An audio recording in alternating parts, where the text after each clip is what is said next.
సమాజంలో ఎంతో మంది ఉంటారు. వివిధ వర్గాలకి చెందినవారు, జాతులకి చెందినవారు, కులాలు, మతాలు, రంగు, రూపాన్ని మనం ఎన్నో ఆంక్షల్ని, డిఫరెన్సెస్‌ని కూడా పెట్టుకున్నాం గాబట్టి, ఎంతో మంది కలిసి ఉంటున్న ఇట్లాంటి సమాజంలో తరాల తరబడి స్త్రీలకి ఒక రకమైన అణచివేత అనేది ఎప్పుడూ ఉంటూనే ఉంది. అయితే మనం చాలామంది పెద్దవాళ్ళు చెబితే విన్నాము. అణగారిన వర్గాలన్నింటిలోకెల్లా మహిళ, స్త్రీ అత్యంత ఎక్కువగా అణిచివేయబడ్డ వర్గము అని చెప్పేసి. అయితే మరి అట్లాంటి స్త్రీ సమాజంలో ఉన్న ఎన్నో స్టీరియోటైప్స్‌ని బ్రేక్ చేసి ముందుకెళ్ళి తన జీవితాన్ని తనకు నచ్చినట్టుగా జీవించాలంటే ఎంతో యుద్ధమే చేయాల్సి ఉంటుంది. అయితే ఆ యుద్ధం అందరికీ నచ్చాల్సిన అవసరం లేదు. తనకి నచ్చితే చాలు. అట్లానే ఆ తనకి నచ్చిన జీవితంలో తను జీవిస్తున్నప్పుడు ఎదుర్కొంటున్న ఎన్నో అవమానాలు, అవహేళనలు కూడా ఎన్నో ఉంటాయి. ప్రస్తుతం మనతో ఒక గెస్ట్ ఉన్నారు. తనని నేను మీకు పరిచయం చేయక్కర్లేదు. ఎందుకంటే తనందరికీ తెలుసు. కానీ తను తెలుసు అని ఎవరు అంత ఓపెన్‌గా ఒప్పుకోరు. హలో అండి. హాయ్. సో, స్వాతి నాయుడు గారు, first of all blue films అది తెలుగులో అన్నప్పుడు మీరు గుర్తొస్తారు అందరికీ. కానీ ఎవరు కూడా టక్కున మీ పేరు చెప్పలేరు.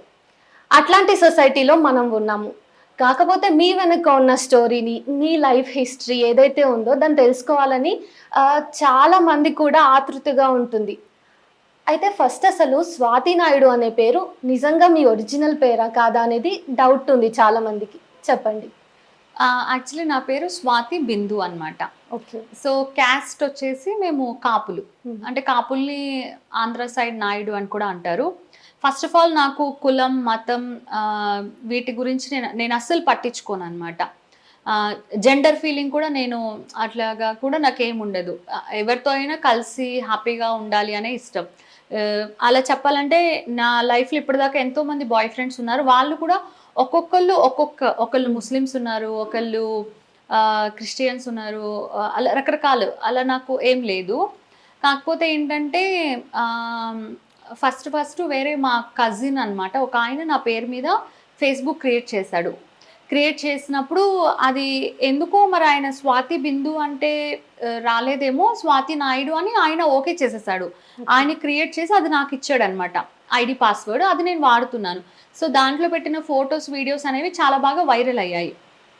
ఇక జనాలందరూ ఏంటంటే స్వాతి నాయుడు అనేది నేను అప్పుడు అన్నాను మా బ్రదర్ తోటి, స్వాతి బిందు కదా నా పేరు, పెడితే ఓన్లీ స్వాతి పెట్టు, అదేంటి నాయుడు అది ఒక తోకలాగా తగిలించావు అంటే అది ఒక కులం మతం లాగా ఉంది కదా, నాకు అలా వద్దు అని చెప్పాను నేను. అప్పుడు నాకు నచ్చలేదు స్వాతి నాయుడు అనేది, నాకు అప్పుడు నచ్చలేదు.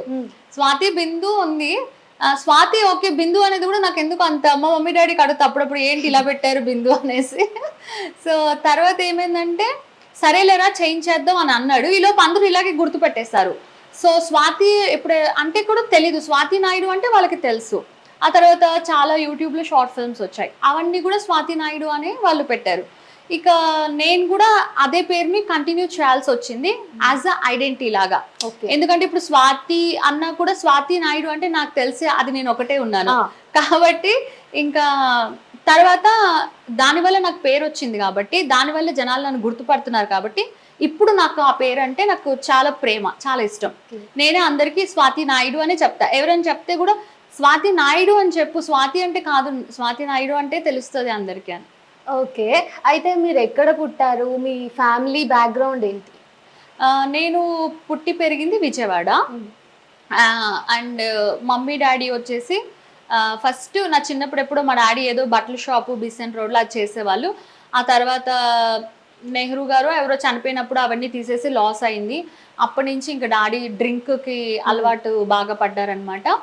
మమ్మీ పెళ్లి కాక ముందు నుంచి బైండింగ్ వర్క్ అది చేసేవాళ్ళు. ఇంకా తర్వాత నుంచి కూడా ఇంకా మమ్మీ డాడీ ఇద్దరు బైండింగ్ వర్క్, బుక్స్ బైండింగ్ అనమాట. అది కూడా ఎట్లా అంటే మంత్లీ శాలరీ లాగా కాదు, డైలీ వేస్. ఎందుకంటే ఇప్పుడు మా డాడీకి బాగా మందు అలవాటు కాబట్టి ఏ జాబ్ చేసినా నెలకు ఎప్పుడో ఒకసారి శాలరీ వస్తుంది అంటే కుదరదు.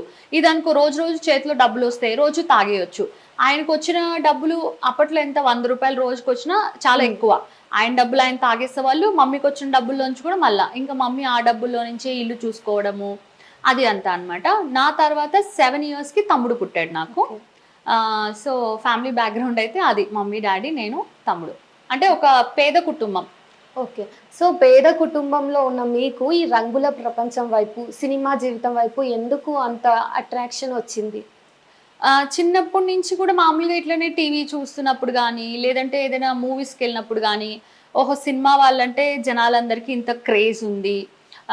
వాళ్ళని చూడాలని ఆహ్, దానిలోకెళ్ళడం వల్ల మనం ఆహ్, అంటే ఆర్థికంగా, మనీ హ్మ్. పరంగా స్థిరపడొచ్చు. తర్వాత మనకి పేరొస్తుంది. చాలా మందికి మనం తెలుస్తాం. ఫ్యాన్స్ అని అలాగా గుర్తుపడతారు. ఈవెన్ స్కూల్ డేస్‌లో, కాలేజ్‌లో ఉన్నప్పుడు కూడా ఎట్లా అంటే అందరిలో ఒకటిగా మనం ఉండొద్దు. ఇప్పుడు అందరూ కింద ఉంటే మనం స్టేజ్ మీద వచ్చి అది జనగణమన పాడడం గాని, అట్లా ఏదైనా సోషల్ యాక్టివిటీస్‌లో ఫస్ట్ ఉండాలి. అందరిలో ఒకట్లా ఉండొద్దు. మనం ఏదైనా స్పెషల్ టాలెంట్ చూపించాలి. మనం ఇలా చేయాలి అని చెప్పేసి అప్పటినుంచి ఇంట్రెస్ట్. కాకపోతే ఛాన్సెస్ రాలేదు. వేరే వాళ్ళు అక్కడ స్టేజ్ మీద పాడుతూ ఉంటే, అరే! నాకెందుకు ఇయ్యరు అవకాశము? నాకు కూడా ఇవ్వచ్చు కదా! నాలో కూడా టాలెంట్ ఉంది. డాన్స్ అంటే కూడా ఫస్ట్ అలా అన్ని ఇంట్రెస్ట్ అనమాట బాగా. ఓకే. చిన్నప్పటి నుంచి ఇంట్రెస్టు. కాకపోతే దీని గురించి ఏం తెలీదు. అంటే అసలు మూవీస్‌లోకి ఎట్లా వెళ్ళాలి? హ్మ్. ఆహ్, బ్యాక్‌గ్రౌండ్ ఎవరు మూవీస్ వాళ్ళు తెలీదు.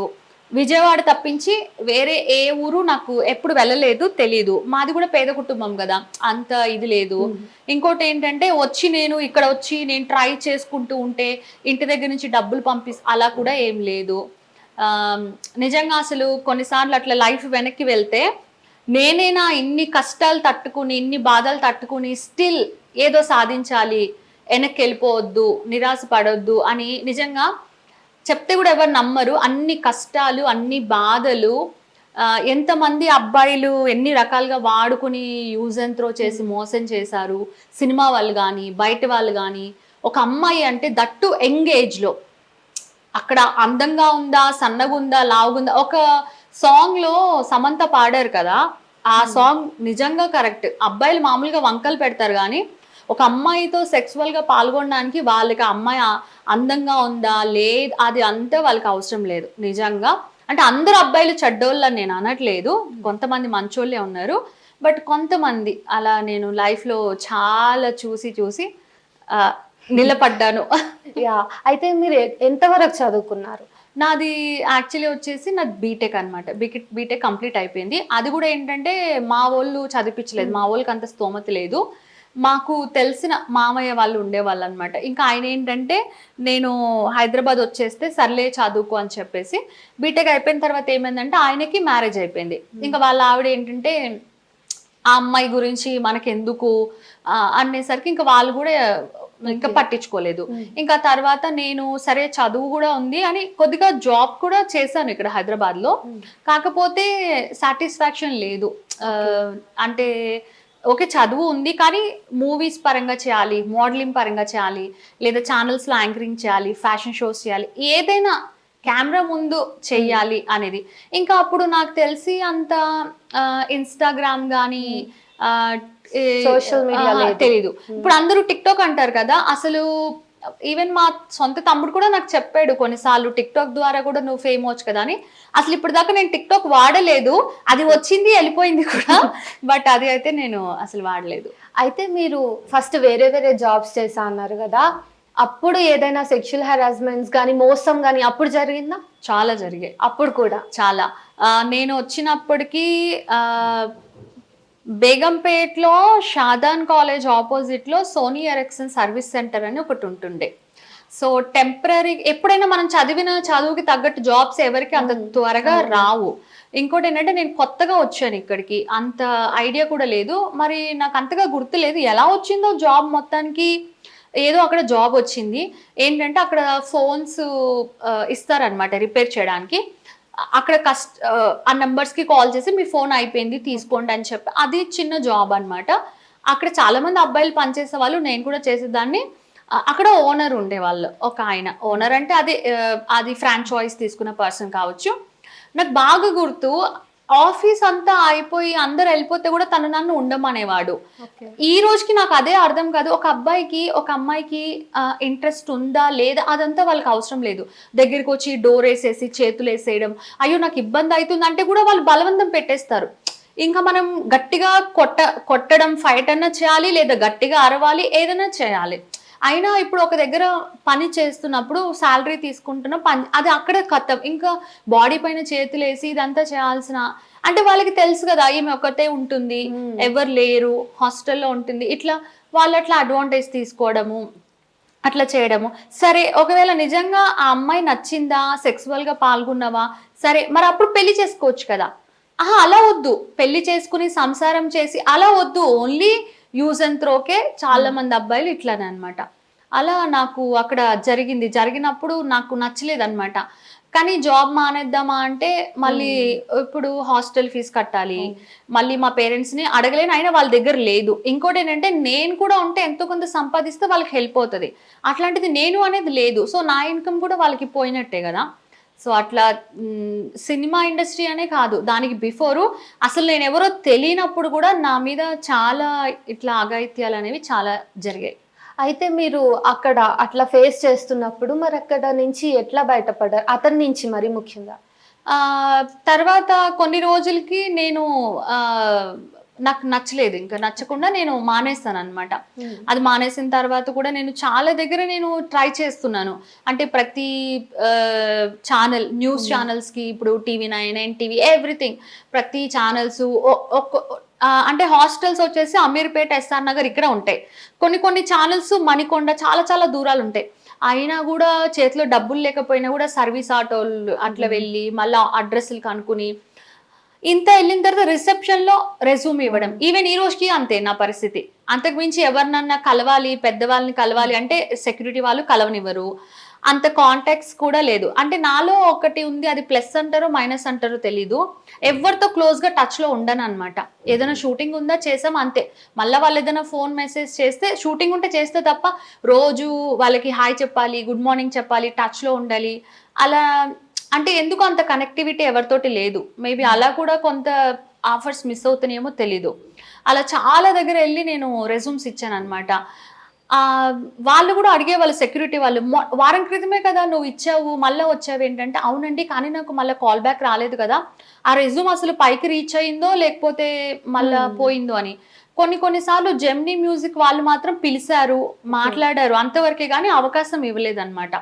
అక్కడే జెమినీ మ్యూజిక్ పక్కనే ఎఫ్ఎం ఉండేది, 94 సంథింగ్, అది కూడా నాకు ఇష్టం, రేడియో జాకీ కూడా. ఇప్పుడు మనం బతకడానికి ఏదో ఒకటి చేయాలి, కనీసం నా వాయిస్ అన్న జనాలకి తెలుస్తుంది కదా, అది కూడా ట్రై చేస్తే ఇప్పుడు ఏమంటారు, మీరు స్వాతి నాయుడు కదా, మీరు అడల్ట్ కంటెంట్ చేస్తారు కదా, మిమ్మల్ని తీసుకోవడం అంటే అది జనాలు యాక్సెప్ట్ చేయరు, లేదా అది తీసుకోవడం వల్ల మాకు అవమానం, అలా మాట్లాడుతున్నారు. మరి నేనేమి కానప్పుడు, నేను ఎటువంటి పాన్ చేయనప్పుడు, బ్లూ ఫిల్మ్స్ చేయనప్పుడు, రొమాంటిక్వి చేయనప్పుడు కూడా నేను ఇలాగే నిజాయితీగా ట్రై చేశా, అప్పుడు నాకు ఎవరు అవకాశం ఇవ్వలేదు. ఇప్పుడేమో ఇది వంక చెప్తున్నారు. అప్పుడేమన్నారు స్టార్టింగ్లో వచ్చినప్పుడు, అంటే అందరూ కాదు కొంతమంది, నేను చాలా సన్నగా ఉండేదాన్ని, అండ్ ఇప్పుడు కూడా నేను డార్క్ కలరే ఉన్నా, నువ్వు చాలా సన్నగా ఉన్నావు కదా, షూటింగ్కి పనికిరావు, రిటర్న్ వెళ్ళిపో విజయవాడ, నువ్వు చాలా నల్లగా ఉన్నావు. నల్లగా ఉంటే ఏంటి, నల్లగా ఉన్న వాళ్ళు షూటింగ్ చేయరా? ఇప్పుడు ఎలా ఉన్నా మనిషిలో టాలెంట్ అనేది ఫేమ్ అయితే ఆ మనిషి ఎలా ఉన్నా, ఇప్పుడు మన షూటింగ్లో చేసే వాళ్ళందరూ అందంగా ఉండరు కదా, కాకపోతే ఎలా ఉన్నా సెట్ అయిపోతారు. కానీ నన్ను అలా కూడా చాలా అవమానించారు, అయినా కూడా నేను బాధపడలేదు. నేను ఎలా ఉన్నానో నేను అలాగే ఫేమ్ అవుతా, నేను ఎలా ఉన్నానో నేను అలాగే చేస్తాను. అదే మనుషులు ఆ తర్వాత నా డేట్స్ కోసం, అంటే మీతో షూటింగ్ ఉంది అన్నప్పుడు నేను అనుకున్న దేవుడు అనేవాడు ఉన్నాడు, నా కష్టానికి ఒక రోజు వస్తుంది, నాలో ఒక నిజాయితీ ఉంది, నాలో ఒక టాలెంట్ ఉంది. ఇప్పుడు కొంతమందికి ఎట్లా అంటే డాన్స్ అంటే నేర్చుకోవాలి, కొంతమందికి యాక్టింగ్ అంటే నేర్చుకోవాలి. మేబీ గాడ్స్ గిఫ్ట్ నాకు ఎట్లా అంటే యాక్టింగ్ అనేది ఇప్పటిదాకా నేను ఎక్కడైనా వెళ్ళడము, ఫీజు కట్టడము అట్లా ఏం లేదు, కానీ ఓన్గానే ఏదైనా ఇస్తే నేను చేయగలను. ఒక సినిమా చూసినప్పుడు అందరూ సినిమా చూస్తారు, కానీ నేనేంటంటే ఆ హీరోయిన్ ఎలా చేస్తుంది, వాళ్ళు ఎట్లా ఎక్స్ప్రెషన్ ఇస్తున్నారు, అట్లా నేను నేర్చుకుని నేను అంతే తప్ప అంతకు మించి ఏం లేదు. అయితే ఈ బ్లూ ఫిల్మ్స్ వీటన్నింటికంటే ముందు వేరే వాటిలో మీరు యాక్ట్ చేశారా?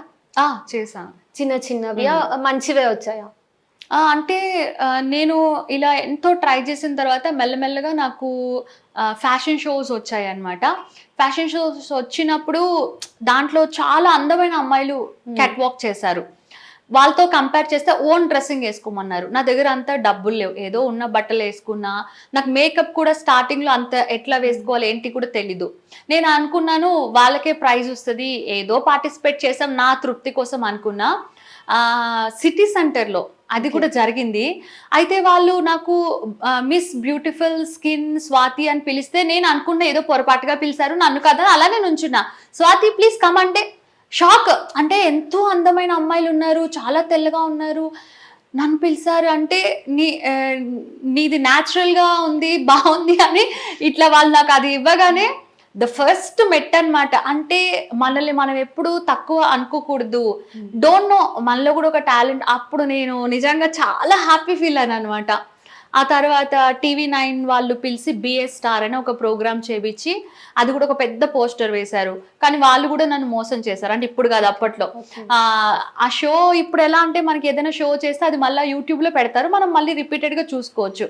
అప్పుడు ఒక అతను ఉండే అక్కడ, ఆయన ఏంటంటే అది ఒకటి దాన్ని ఏమంటారు ఒక బాక్స్ ఉంది, నువ్వు 1500 ఇస్తే అది నీకు ఇచ్చేస్తాను, అది నువ్వు ఎక్కడైనా పెట్టుకుని చూసుకోవచ్చు. అంటే నేను పిచ్చిదాన్ని, అంటే నేను చేశాను కదా నాది నేను చూసుకోవాలి ఎవరికైనా చూపించాలని నిజంగానే డబ్బులు కట్టి అది తీసుకున్నాను. ఇలా ఉండగా ఇంకా నాకు కొన్ని సెమీ న్యూడ్ ఫోటోషూట్స్ వచ్చాయి అనమాట. నేను ఏ మూవీ ఆఫీస్కి వెళ్ళినా అందరూ ఏమడుతున్నారు, ఇవి ఫోన్లో తీసిన ఫోటోలు మీరు కడిగిపిచ్చిస్తున్నారు, అలా కాదు మేకప్ తోటి ప్రొఫెషనల్గా స్టిల్ కెమెరా ఫొటోస్ కావాలన్నారు. అది 10,000 15,000 పెట్టాలి, నా దగ్గర ఏమో డబ్బులు లేవు. ఎలా ఎలా అనుకుంటుంటే అప్పుడు ఒక ఏరియాలో ఒక ఆయన ఫోటోగ్రఫీ తీస్తారనమాట. ఆయన ఫోటోగ్రాఫర్స్ అందరికీ ట్రైనింగ్ ఇస్తారు. అట్లనే ఆయనకి ఫ్రీగా ఒక మోడల్ కూడా కావాలి.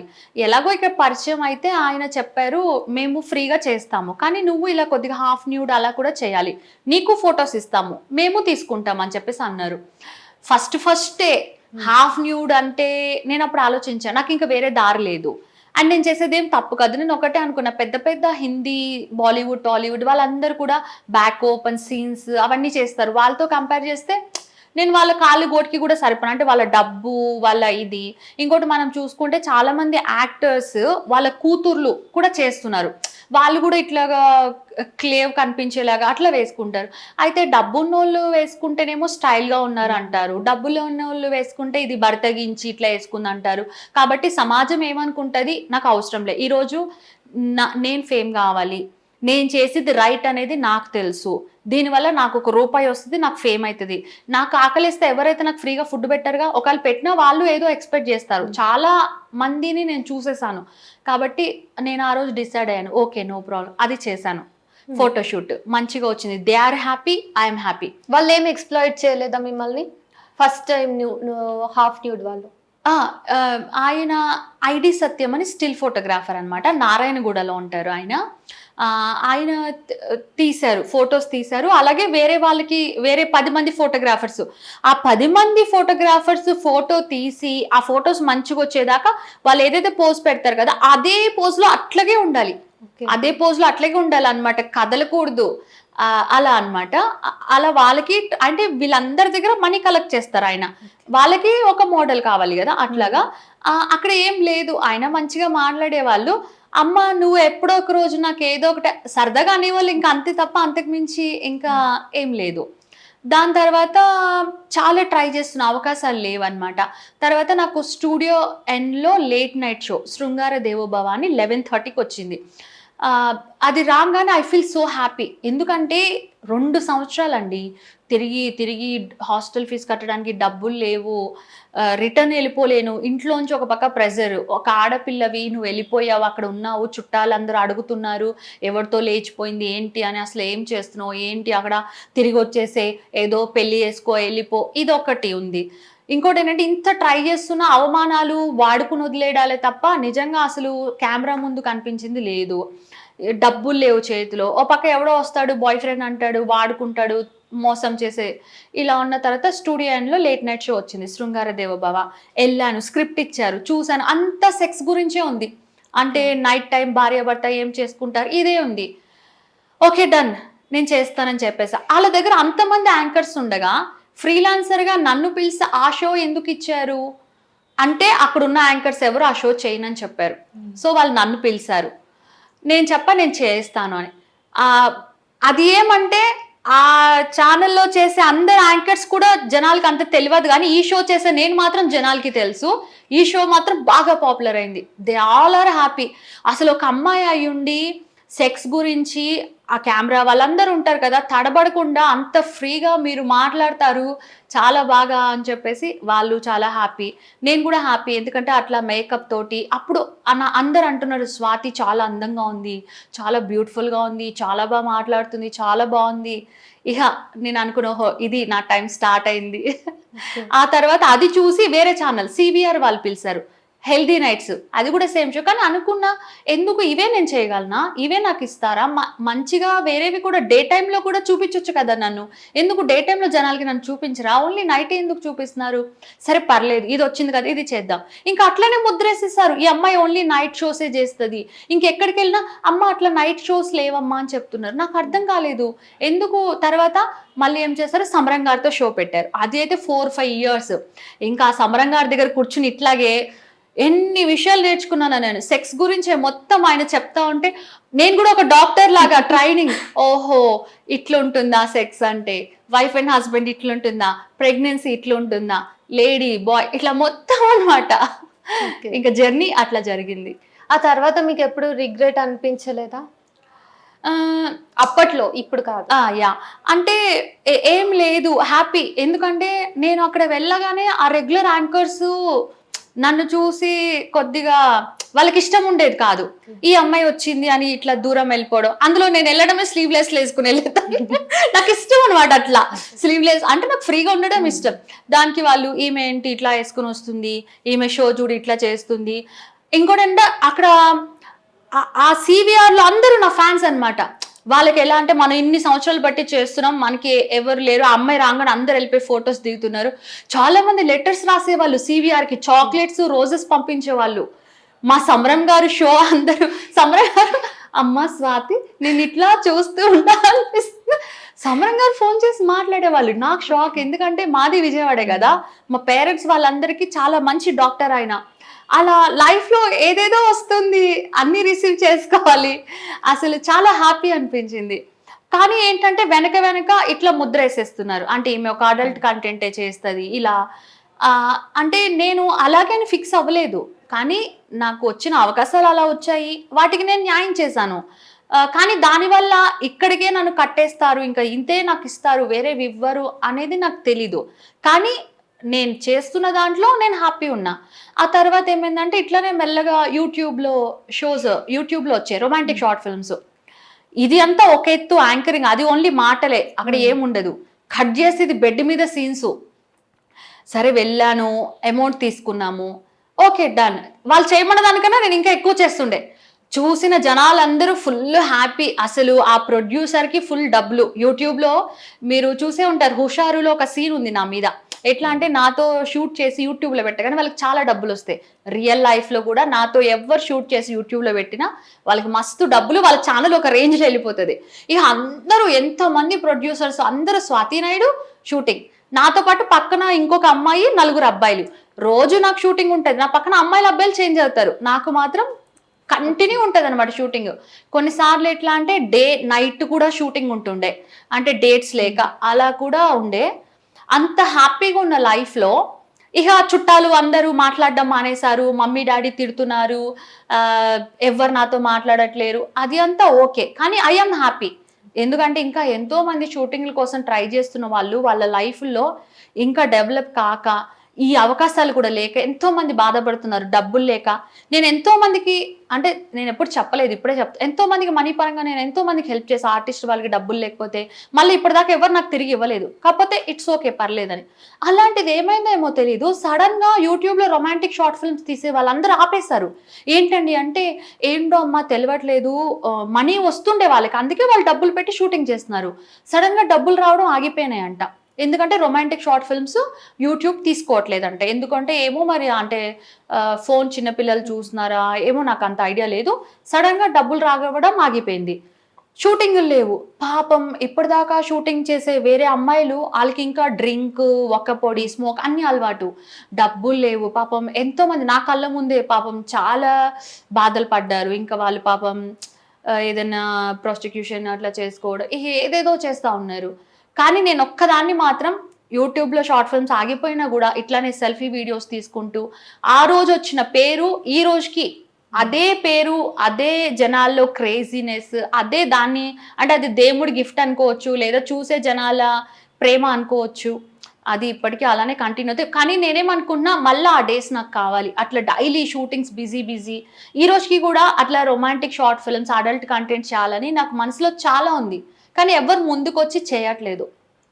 అయితే మీరు అన్నట్టు చాలా మందికి మీ మీద ప్రేమ ఉంటది. కానీ వాళ్ళు బయట మాత్రం మిమ్మల్ని తిడుతూ ఉంటారు కదా! ట్రోల్ చేస్తూ ఉంటారు. సరే సోషల్ మీడియా వచ్చిన తర్వాత వదిలేయండి. యూట్యూబ్‌లో మీరు బూమింగ్‌లో ఉన్నప్పుడు కూడా అందరూ రాత్రైతే తీసేవి స్వాతి నాయుడు వీడియోస్. కానీ కింద కామెంట్స్ మొత్తం చెత్తగా పెట్టేవాళ్ళు. అప్పుడు మీకేమైనా బాధగా అనిపించేదా? యాక్చువల్లీ చెప్పాలంటే నమ్ముతారో లేదో చాలామంది ఇట్లా నన్ను ఇంటర్వ్యూస్‌లో అడిగేవాళ్ళు. అసలు ఫస్ట్ పాయింట్ వచ్చేసి షూటింగ్ చేస్తాను. రోజుకి మేము 15 షార్ట్ ఫిల్మ్స్ చేసేవాళ్ళం 1 డేలో. అంటే ఆలోచించండి, మాకు టైం ఉండదు. ఇంకోటేంటంటే చల్లదనం అనేది మాకు తెలవదు. ఎందుకంటే ఎప్పుడు ఆ లైట్స్ ఆన్ ఉంటాయి. వేడి ఇంకో మనిషి దగ్గర చాలా అన్‌కంఫర్ట్ అనిపిస్తది. అయినా కూడా ఫేస్‌లో ఆ రొమాంటిక్ ఎక్స్‌ప్రెషన్ అట్లనే ఉంటది. ఆ స్మైల్ అట్లనే ఉంటది. అది శారీ కూడా ఇట్లా సెకండ్‌లో చేంజ్ చేసుకొని వచ్చేస్తాను నేను ఫటాఫట్. బ్లౌజ్ ఉందా లేదా అదంతా అవసరం. ఇంత గుడ్డ ముక్కుంటే చాలు. ఇట్లా కట్టేసుకుంటా శారీ. అసలు స్టైలిష్ నేను చేసినన్ని ఇది నిజంగా నా షార్ట్ ఫిల్మ్స్ చూస్తే తెలుస్తది. అన్ని స్టైలిష్‌లు 'సమ్రం' గారి దగ్గర గాని ఎవ్రీథింగ్ అందరూ అంటే అప్పుడు సన్నగా ఉంటే గాని ఏదన్నా సూట్ అయిపోద్ది. ఇప్పుడంటే ఇంకా కొద్దిగా ఆలోచించుకొని ఏసుకోవాలి డ్రెసెస్. అట్లా ఉంటుండే.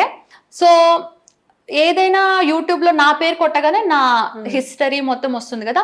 ఈ కాస్ట్యూమ్‌లో, ఈ అవుట్‌లుక్‌లో ఇక్కడ ఎలా ఉన్నాను, అలా కొద్దిగా చూసేదాన్ని తప్ప అది వ్యూస్ ఎట్లొచ్చినాయి, కామెంట్స్ ఎట్లొచ్చినాయి, అది నేనెప్పుడు చూసేదాన్ని కాదు. అంటే అంత ఖాళీ లేదనుకోవాలో లేకపోతే ఏమో తెలీదు. తర్వాత ఇప్పుడు ఫ్రీ అయిపోయాను గదా! ఇప్పుడు మెల్లమెల్లగా అందరూ చెప్తూ ఉంటే, "ఏ చూసావా దీనికి ఇన్ని వ్యూస్ వచ్చాయంటే" ఓహో! వ్యూస్ బట్టి గూడా మనం ఫేమ్ అనుకోవాలా? అట్లా వ్యూస్ చూడడం. ఇప్పుడిప్పుడు కామెంట్స్ చూస్తున్నా ఈ మధ్య కాలంలో. అంతకుముందు అసలు నేనెప్పుడు ఎందుకంటే బయట ప్రపంచంలో నాకు కలిసే మనుషులు నాతో మంచిగా మాట్లాడడము, అసలు జీవితంలో మిమ్మల్ని ఒకసారి చూస్తామని అనుకోలేదండి. మీ వీడియోసే చూస్తాము. మీరే మా డ్రీమ్ గర్ల్ అని అట్లా అబ్బాయిలెక్కువ. కొంతమంది లవర్స్ కూడా వస్తే, ఆ బాయ్ ఫ్రెండ్ ఇక్కడ నుంచుంటే ఆ అమ్మాయే ఫోటో తీస్తే, అలా వైఫ్ అండ్ హస్బెండ్ కూడా. అలాంటప్పుడు నాకు అయ్యో! ఇలా వీళ్ళు కూడా చూస్తారా? ఫ్యామిలీస్ కూడా కలిసి. అంటే కొంతమంది ఫ్రీగా ఉంటారు కదా! అలా చూడడము. అలా అందరనమాట. మళ్ళా మా డ్యాడీ కూడా కొన్ని సార్లు ఎక్కడికన్నా వెళ్తే, ఇదిగోండి స్వాతి నాయుడు అని అంటే నన్ను చూస్తే స్పెషల్‌గా అంటే ఇప్పుడు కొన్ని ప్లేసెస్‌కెళ్ళినప్పుడు జనాలెక్కువున్నారనుకో, నన్ను చూసి ఓహో! ఈమె సెలబ్రిటీ వచ్చిందని పంపించడం గాని, నేనంటే డ్యాడీ నాకు సిగ్గు నేను ఎనక ఉంటా అట్లా అనమాట. అలా ఉంటుండే. ఈ మధ్య కామెంట్స్ చూస్తున్నాను. అంటే కొంతమంది బ్యాడ్‌గా కామెంట్స్ పెడుతున్నారు. కొంతమంది పెడుతున్నారు. చూసా నేను. అంటే నా లైఫ్‌లో నేను పడ్డ బాధలు గాని, ఏంటి ఎవరికీ తెలీదు. అలాంటప్పుడు బ్యాడ్‌గా కామెంట్ పెట్టేస్తే అది కాదు కదా! నేను కావాలి ఇదే చేయాలి అని లేదు. నేను మంచిగా ఏదైనా చేద్దామని అనుకున్నా. నాకేది రాలేదు. ఇదే వచ్చింది. దీనికి నేను న్యాయం చేశాను. దానికి ఇప్పుడు ఆన్ కెమెరా ఎట్లా ఉన్నా, ఆఫ్ కెమెరా నా లైఫ్ ఏంటి? నేను గుడ్. నేను మంచిగా ఉన్నాను. ఇప్పుడు మనం మూవీస్‌లో హీరో అంటే రియల్ హీరో ఉండాల్సిన అవసరం లేదు. మూవీలో విలన్ అంటే కాదు కదా! అట్లనే నా లైఫ్‌లో నేను ఆన్ కెమెరా ఇప్పుడు ఆఫ్ కెమెరా నేను చూసాను. ఎంతోమంది ఆడవాళ్ళు చాలా టూ మచ్‌గా చేస్తూ ఉంటారు. అంటే ఇప్పుడు చీర కట్టుకుంటే అందరూ మంచోళ్ళయిపోరు. మోడర్న్ ఉన్న అందరూ చెడ్డోళ్ళయిపోరు. అట్లనే మందు, సిగరెట్ తాగినంత మాత్రాన అమ్మాయి చెడ్డదయిపోదు. ఇంట్లోనే ఉన్నారని కూడా ఇప్పుడు మనం ఇంట్లో ఉండే వైఫ్ అండ్ హస్బెండ్ కూడా హత్యలు చేసేసి కడుపున పుట్టిన వాళ్ళని కూడా చంపేసి బాయ్ ఫ్రెండ్ కోసం. మరి అదంతా ఏంటి? మళ్ళా మొగుడు జాబ్‌కెళ్ళి వస్తాడు. పెళ్ళానికి ఇంట్లో తెలీదు. కానీ బయట వేరే అమ్మాయిలకి కలిసేసి మళ్ళా ఇంట్లో ఏం ఎరగనట్టే ఉంటారు. అది అంతా సీక్రెట్‌గా జరుగుతుంది. నా లైఫ్ ఏం సీక్రెట్ లేదే. నేనేం షూటింగ్ చేస్తున్నా ఓపెన్‌గా చేస్తున్నా. దానికి ఇట్లా నాకేదో బ్యాడ్‌గా చెప్పడము. అంటే నేను ఒకటే మాట అడుగుతా. అసలు గుడ్ ఏంటి? బ్యాడ్ ఏంటి? అంటే బ్యాడ్ అంటే ఏంటి? ఒక మనిషి నాకు తెలిసి ఒక మనిషి తన లైఫ్ మొత్తం మీద ఒకటే పర్సన్స్‌తో సెక్సువల్‌గా కాకుండా ఇద్దరు వేరే వాళ్ళతోటి ఉంటే బ్యాడ్ అని అనుకుందాం. ఇప్పుడు ఎంతమంది ప్రజలున్నారు? వాళ్ళ లైఫ్ మొత్తంలో ఒక్కళ్ళతోనే సెక్సువల్‌గా ఉన్నారా? కాదు. ఉండరు. వేరే వాళ్ళతో కూడా ఉంటారు. అప్పుడు వాళ్ళు కూడా రాంగే కదా! సో, నువ్వు రాంగ్ అయినప్పుడు నువ్వెలాగా నాకు నేను రాంగ్ అని కామెంట్ చెప్పడము, అలా ఎలాగా? నువ్వు రాంగ్ ఉన్నావు కదా! మళ్ళా నన్నెట్లా రాంగ్ అని అంటారు? ఇప్పుడు మోసపోయో, లేకపోతే ఒకరిని లవ్ చేసి వేరే వాళ్ళని పెళ్లి చేసుకోవాల్సి వచ్చు, ఏదో ఒకటి సెక్సువల్ లైఫ్ అనేది ఒక్క పర్సన్ తోనే కాకుండా వేరే వాళ్ళతో కూడా షేరింగ్ అవుతుంది. ఒకవేళ సరే వైఫ్ అండ్ హస్బెండే ఉన్నారు అనుకుందాం, కొన్ని రోజులకి వైఫ్ అండ్ హస్బెండ్ మధ్యలో కూడా సెక్స్ మీద కొద్దిగా ఇంట్రెస్ట్ పోతుంది. వాళ్ళు ఏం చేస్తారు, నచ్చిన హీరోని ఇమాజిన్ చేసుకుంటారు. హస్బెండే సెక్స్ చేస్తాడు కానీ అట్లా డ్రీమ్ చేసుకుంటారు. చాలా మంది మగవాళ్ళు కూడా అమ్మాయితో సెక్స్ చేసేటప్పుడు వేరే వాళ్ళని కూడా డ్రీమ్ చేసుకుంటారు. అది కూడా తప్పే కదా, మనసులో మనం చేసే వాళ్ళని కాకుండా వేరే వాళ్ళని డ్రీమ్ చేసుకోవడం కూడా తప్పే. ఇలాగా ప్రతి మనిషి లైఫ్ లో ఏదో ఒక తప్పు చేస్తూనే ఉన్నారు. అలాంటప్పుడు పక్కన వాళ్ళ లైఫ్ లో దూరేసి వీళ్ళని బ్యాడ్ అనే హక్కు ఎవరికి లేదు. నేను కూడా అన్నాను ఎవరిని బ్యాడ్ అని, వేరే వాళ్ళు అంటున్నారు, బట్ ఇట్స్ ఓకే, సరే అనేవాళ్ళు అనుకోని అని. You are really so beautiful. అయితే థింగ్ ఏంటంటే అసలు స్వాతి నాయుడుకి సెక్స్ అంటే ఏంటి? నాకు సెక్స్ అంటే అసలు 16 years అప్పుడు ఉన్నప్పుడే నేను ఒక జాబ్ పరంగా వెళ్ళినప్పుడు, అంటే ఇట్లా వైట్ శారీస్ నర్స్ లాగా కట్టుకుని పల్లెటూర్లకి వెళ్ళి అక్కడ ఒకరోజు ఆ ఊర్లో అందరికీ చెప్పాలి, నెక్స్ట్ డే మేము అదేదో దోమలు కుట్టే రోగం రాకుండా అట్లా టీకాలు వేస్తామని చెప్పాలి. మళ్ళీ నెక్స్ట్ డే క్యాంప్ పెట్టాలి. నెక్స్ట్ డే వాళ్ళందరూ ఇష్టమైన వాళ్ళు వస్తారు, డబ్బులు ఇస్తారు. అది దానికి నేను చిన్నప్పుడు మా మమ్మీ కూడా పంపించింది, నేను అప్పుడు వెళ్ళా. అక్కడ వేరే అతను నన్ను బలవంతం చేశాడు. అప్పుడు ఇంకా అసలు సెక్స్ అదంతా మనకి తెలీదు. అప్పుడు అక్కడ నేను భయపడి అరిసి తప్పించుకున్నా అక్కడ. ఆ తర్వాత మళ్ళా హైదరాబాద్ వచ్చిన తర్వాత హాస్టల్లో ఉన్నప్పుడు ఎవరో అబ్బాయి ఫోన్ మాట్లాడేవాడు. అలా కొన్ని రోజులు ఉన్నాక నువ్వు ఎందుకు హాస్టల్లో ఉంటావు, వచ్చేసాయి నాతో పాటు ఉందో అంటే పిచ్చిదానిలాగా లగేజ్ మొత్తం తీసుకుని నైట్లో హాస్టల్ ఖాళీ చేసేసిన తర్వాత అతను వేరే అతను కలిసి వచ్చారు. ఆ వేరే అతను చూడ్డానికి ఒక దొంగోళ్ళ ఉన్నాడు, కళ్ళ కింద బ్లాక్గా హైట్గా, అంటే బాగా మందు తాగే వాళ్ళు ఎట్లుంటారు అట్లా. ఎక్కడో కుక్కట్పల్లి సైడ్ ఎటెటో అపార్ట్మెంట్కి తీసుకెళ్ళిపోయారు. తీసుకెళ్ళిన తర్వాత అక్కడికి వెళ్ళాక నాతో మాట్లాడే పర్సన్ వేరే అతను, ఇంకొక అతను ఉన్నాడు కదా, అతను వచ్చి కూర్చుని ఇట్లా బలవంతం చేస్తున్నాడు. కరెంట్ పోయింది, గట్టిగా అరిస్తే చంప మీద కొట్టిండు. అంటే ఒక అబ్బాయి తనకి సెక్స్ కావాలన్నప్పుడు బలవంతం చేసి కొట్టి చంపేయడానికి కూడా అంటే నేను చెప్పేది అవసరం లేదు, మనం ఈ మధ్య ఎన్నో చూస్తున్నాం. అమ్మాయిల్ని రేప్ చేసి చంపేస్తున్నారు కూడా. చంపే హక్కు ఎవరు ఇచ్చారు? అసలు రేప్ చేసే హక్కే లేదు. ఒకళ్ళ జీవితాన్ని చంపేసి, అంటే ఇప్పుడు రేప్ చేసాం కాబట్టి ఇది బయటికి వెళ్ళి చెప్తే మళ్ళీ మనకి పనిష్ అవుతుంది. సరే ఇప్పుడు అమ్మాయిని చంపేసావు అయినా పనిష్ అవుతుంది. ఈ రోజులో ఎవ్వరూ తప్పించుకోలేరు ఎక్కడికి కూడా. అలాంటిది మరీ అసలు దారుణం, చిన్నపిల్లల మీద కూడా ఇట్లా చేసేస్తున్నారు. ఇట్లా ఇదంతా అసలు నిజంగా నన్ను అంటారు కదా, మరి వీళ్ళందరినీ ఏమనాలి? ఇప్పుడు నేను చేసే దాని వల్ల ఎవరిని నేను బాధ పెట్టట్లేదు, ఎవరి దగ్గర నుంచి ఏం లాక్కోవట్లేదు. Everybody is happy, I'm happy. మహా అంటే నా బాడీ, నా పరువు పోతుంది, నా చుట్టాలు మాట్లాడు, ఇంతే. కానీ సమాజంలో ఎంతో మంది ఇప్పుడు దొంగతనాలు చేసేసి బలవంతం, ఏదైనా మనిషి ఇష్ట ప్రకారం ఇవ్వాలి. ఆడపిల్ల, అది చిన్నపిల్ల కావచ్చు, పెద్దది కావచ్చు, ముసలిది కావచ్చు, ఇష్టం లేకుండా ఒక మగాడు చూసే చూపు కూడా, ఇప్పుడు ఒక దగ్గర ట్రావెల్ చేస్తున్నాం, ఇలా చూస్తుంటే చాలా కోపం వస్తుంది. ఎందుకంటే అది పద్ధతి కాదు. అమ్మాయి అబ్బాయి ఇష్టపడేది వేరు. మళ్ళీ ఇప్పుడు ఒకటే ఇంట్లో ఉంటాం. చిన్నతనంలో మా మామయ్య, మా అమ్మ వాళ్ళ తమ్ముడే, సొంత మామయ్య నేను చిన్న పాప ఉన్నప్పుడు సెక్సువల్గా నన్ను చాలా హెరాస్మెంట్ చేసేవాడు. ఆ ఇంట్లో అమ్మమ్మ ఉంది, తాత, పిన్ని అందరూ ఉన్నారు, మరి ఎందుకు ఆపలేదు? అంటే మామయ్య అయితే ఒక మగాడితోటి వాడు స్నానం చేస్తుంటే నేను వాడికి షాంపూ రుద్దమనేవాళ్ళు, వాడు అక్కడ నన్ను సెక్సువల్గా హెరాస్మెంట్ చేసేవాడు. ఆ విషయం గురించి ఈ మధ్య మూవీస్లో ఇలా చిన్నపిల్లల మీద అఘాయిత్యాలు జరుగుతున్నాయి అని అందరు చెప్తుంది. ఎందుకో చిన్నప్పుడు నాకు తెలీదు ఇది చెప్పాలి బయటకని. అప్పుడు నేను వీడియో చేసి యూట్యూబ్లో పెట్టా. చిన్నప్పుడు నా మామయ్య కూడా ఇట్లా నా మీద అత్యాచారం ఇలా చేశాడు అని చెప్పేసరికి మా అమ్మమ్మ ఆ వీడియో చూసి మా అమ్మకు ఫోన్ చేసింది. నాకు అన్యాయం జరిగింది చిన్నతనంలో, నా తల్లి ప్లేస్లో ఎవరన్నా ఉంటే కూతురికి ఇలా అన్యాయం జరిగిందంటే ఎవరైనా ఏం చేస్తారు? ఫైటింగ్ చేస్తారు. మా అమ్మ నా మీద పొట్లాడుతుంది, నీకు చిన్నతనంలో మామయ్య అట్లా చేస్తే నువ్వు ఎందుకు వీడియో చేసి నువ్వు పెట్టాలా, వాళ్ళ పరువు తీయాలా? ఇప్పుడు మా ఆయన ఉన్నాడు, మా పాప, మా అమ్మ నా మీద అరుస్తూ ఉంది. నేను రివర్స్ అయ్యా. అసలు వాళ్ళు నన్ను ఇలా చేశారు, నీకు ఇప్పుడు తెలిసింది కదా ఈ విషయము, నీ ఫీలింగ్ ఏంటి? ఇదా నీ ఫీలింగు? అంటే ఏమైనా నేను మూసుకుని ఉండాలా, బయటికి చెప్పకూడదా? అంటే నీ వాళ్ళంటే అంత ప్రేమ నీకు? నీ కూతురు జీవితం సంకనాకపోయినా పర్లేదా? నా చిన్నతనంలో ఇలా జరిగింది, ఆ తర్వాత ఎవరు నన్ను ముట్టుకున్నా నాకు అన్కంఫర్ట్ ఉండేది. నాకు దానికి అర్థం తెలియలేదు. ఎందుకంటే చిన్నతనంలో వాడు నన్ను అట్లా చేసినప్పటికీ నాకు ఇప్పుడు ఎవరైనా అమ్మాయికి బాయ్ ఫ్రెండ్ అమ్మాయి ఉన్నప్పుడు ముట్టుకుంటే ఫీలింగ్ రావాలి, కానీ నాకు అసహ్యం వేసేది. ఎందుకు వేసేది? ఎందుకంటే నన్ను అలా బలవంతంగా అట్లా చెయ్యి పడితే చిరాకు అనిపిస్తుంది అలాగా. అయితే మళ్ళీ మా నాన్న ఏమంటాడు, అరే మావయ్యలని ఫోన్ చేసి రమ్మనరా, దీన్ని బాగా తన్నేసి వెళ్ళిపోతారు. నిజంగా అండి, నమ్ముతారో లేదో, హైదరాబాద్ వచ్చి ఎన్ని కష్టాలు పడ్డ తర్వాత నేను ఎంత మనీ సంపాదించినా మొత్తం అమ్మ నాన్నకే ఇచ్చిన. నాకంటూ నేను ఏది వాడుకోవాలా, మొత్తం రోజు రోజు వాళ్ళకే డబ్బులు ఇస్తాయి, మా తమ్ముడికి కూడా. ఎందుకంటే వాళ్ళు బాగుండాలి, నా కాలు చేతులు మంచిగా ఉన్నాయి, నాకు చాలా డేరింగ్ ఉంది, నేను ఎట్లన్నా మళ్ళా నా దగ్గర ఏం డబ్బులు లేకపోయినా జీరో ఉన్నా మళ్ళీ నేను సంపాదించుకుంటా, వాళ్ళు బాగుండాలని అంత వాళ్ళకి చేస్తే, నేను ఇవాళ రోజున నాకు అన్యాయం జరిగిందని తెలిసినప్పుడు నాకు సపోర్ట్ చేయకుండా అలా మాట్లాడారు కదా, నా మనసు చాలా, అంటే ఆల్రెడీ తెలుస్తుంది నాకు, పెళ్ళైన కొన్ని రోజుల తర్వాత నుంచి తెలుస్తుంది, వీళ్ళు మా అమ్మ నాన్ననే, బయట వాళ్ళందరూ మోసం చేశారు, బాధపడ్డా, సొంత అమ్మ నాన్నే అన్నీ కదా అని అనుకున్నా, కానీ వీళ్ళు కూడా నన్ను మోసం చేస్తున్నారు, సొంత తమ్ముడు కానీ ఇది కానీ అనేసి ఆ తర్వాత తెలిసింది. సో సెక్స్ అంటే నా దృష్టిలో ఏంటంటే షూటింగ్ పర్పస్లో ఒకలాగా ఉంది, ఆ తర్వాత వేరే వేరే అబ్బాయిలు బలవంతం చేసినప్పుడు, అంటే ఒక అమ్మాయిగా పుడితే ఇన్ని బాధలు పడాలా అంటే, ఇప్పుడు అదే అబ్బాయిని బలాత్కారం చేస్తారా, అలాంటి న్యూస్లు వస్తాయా ఏమో, కొన్ని దగ్గర జరగచ్చు, కానీ అమ్మాయి అనేసరికి అసలు ఎక్కడ లేదు. ఇప్పుడు నేనే ఉన్నా సరే, నేను స్వాతి నాయుడు అనే విషయం పక్కన పెట్టేస్తే, ఒక అమ్మాయిగా అర్ధరాత్రి వెళ్ళాలంటే సేఫ్టీనెస్ లేదు, తెలీదు ఎలా ఉంటుంది ఏంటి తెలీదు. అంటే అబ్బాయిలకు ఉన్న ఫ్రీడమ్, ఇప్పుడు అబ్బాయి ఒక లుంగి కట్టుకున్నా తిరుగుతాడు, రోడ్ పైన సిగరెట్ తాగుతాడు, ఏదైనా ఫ్రీగా చేస్తారు. ఇప్పుడు ఎక్కడైనా వైఫ్ని వదిలేసి ఎక్కడైనా వెళ్తే, అమ్మ చూసావా అందరిని వదిలేసి వెళ్ళి కష్టపడుతున్నాడు.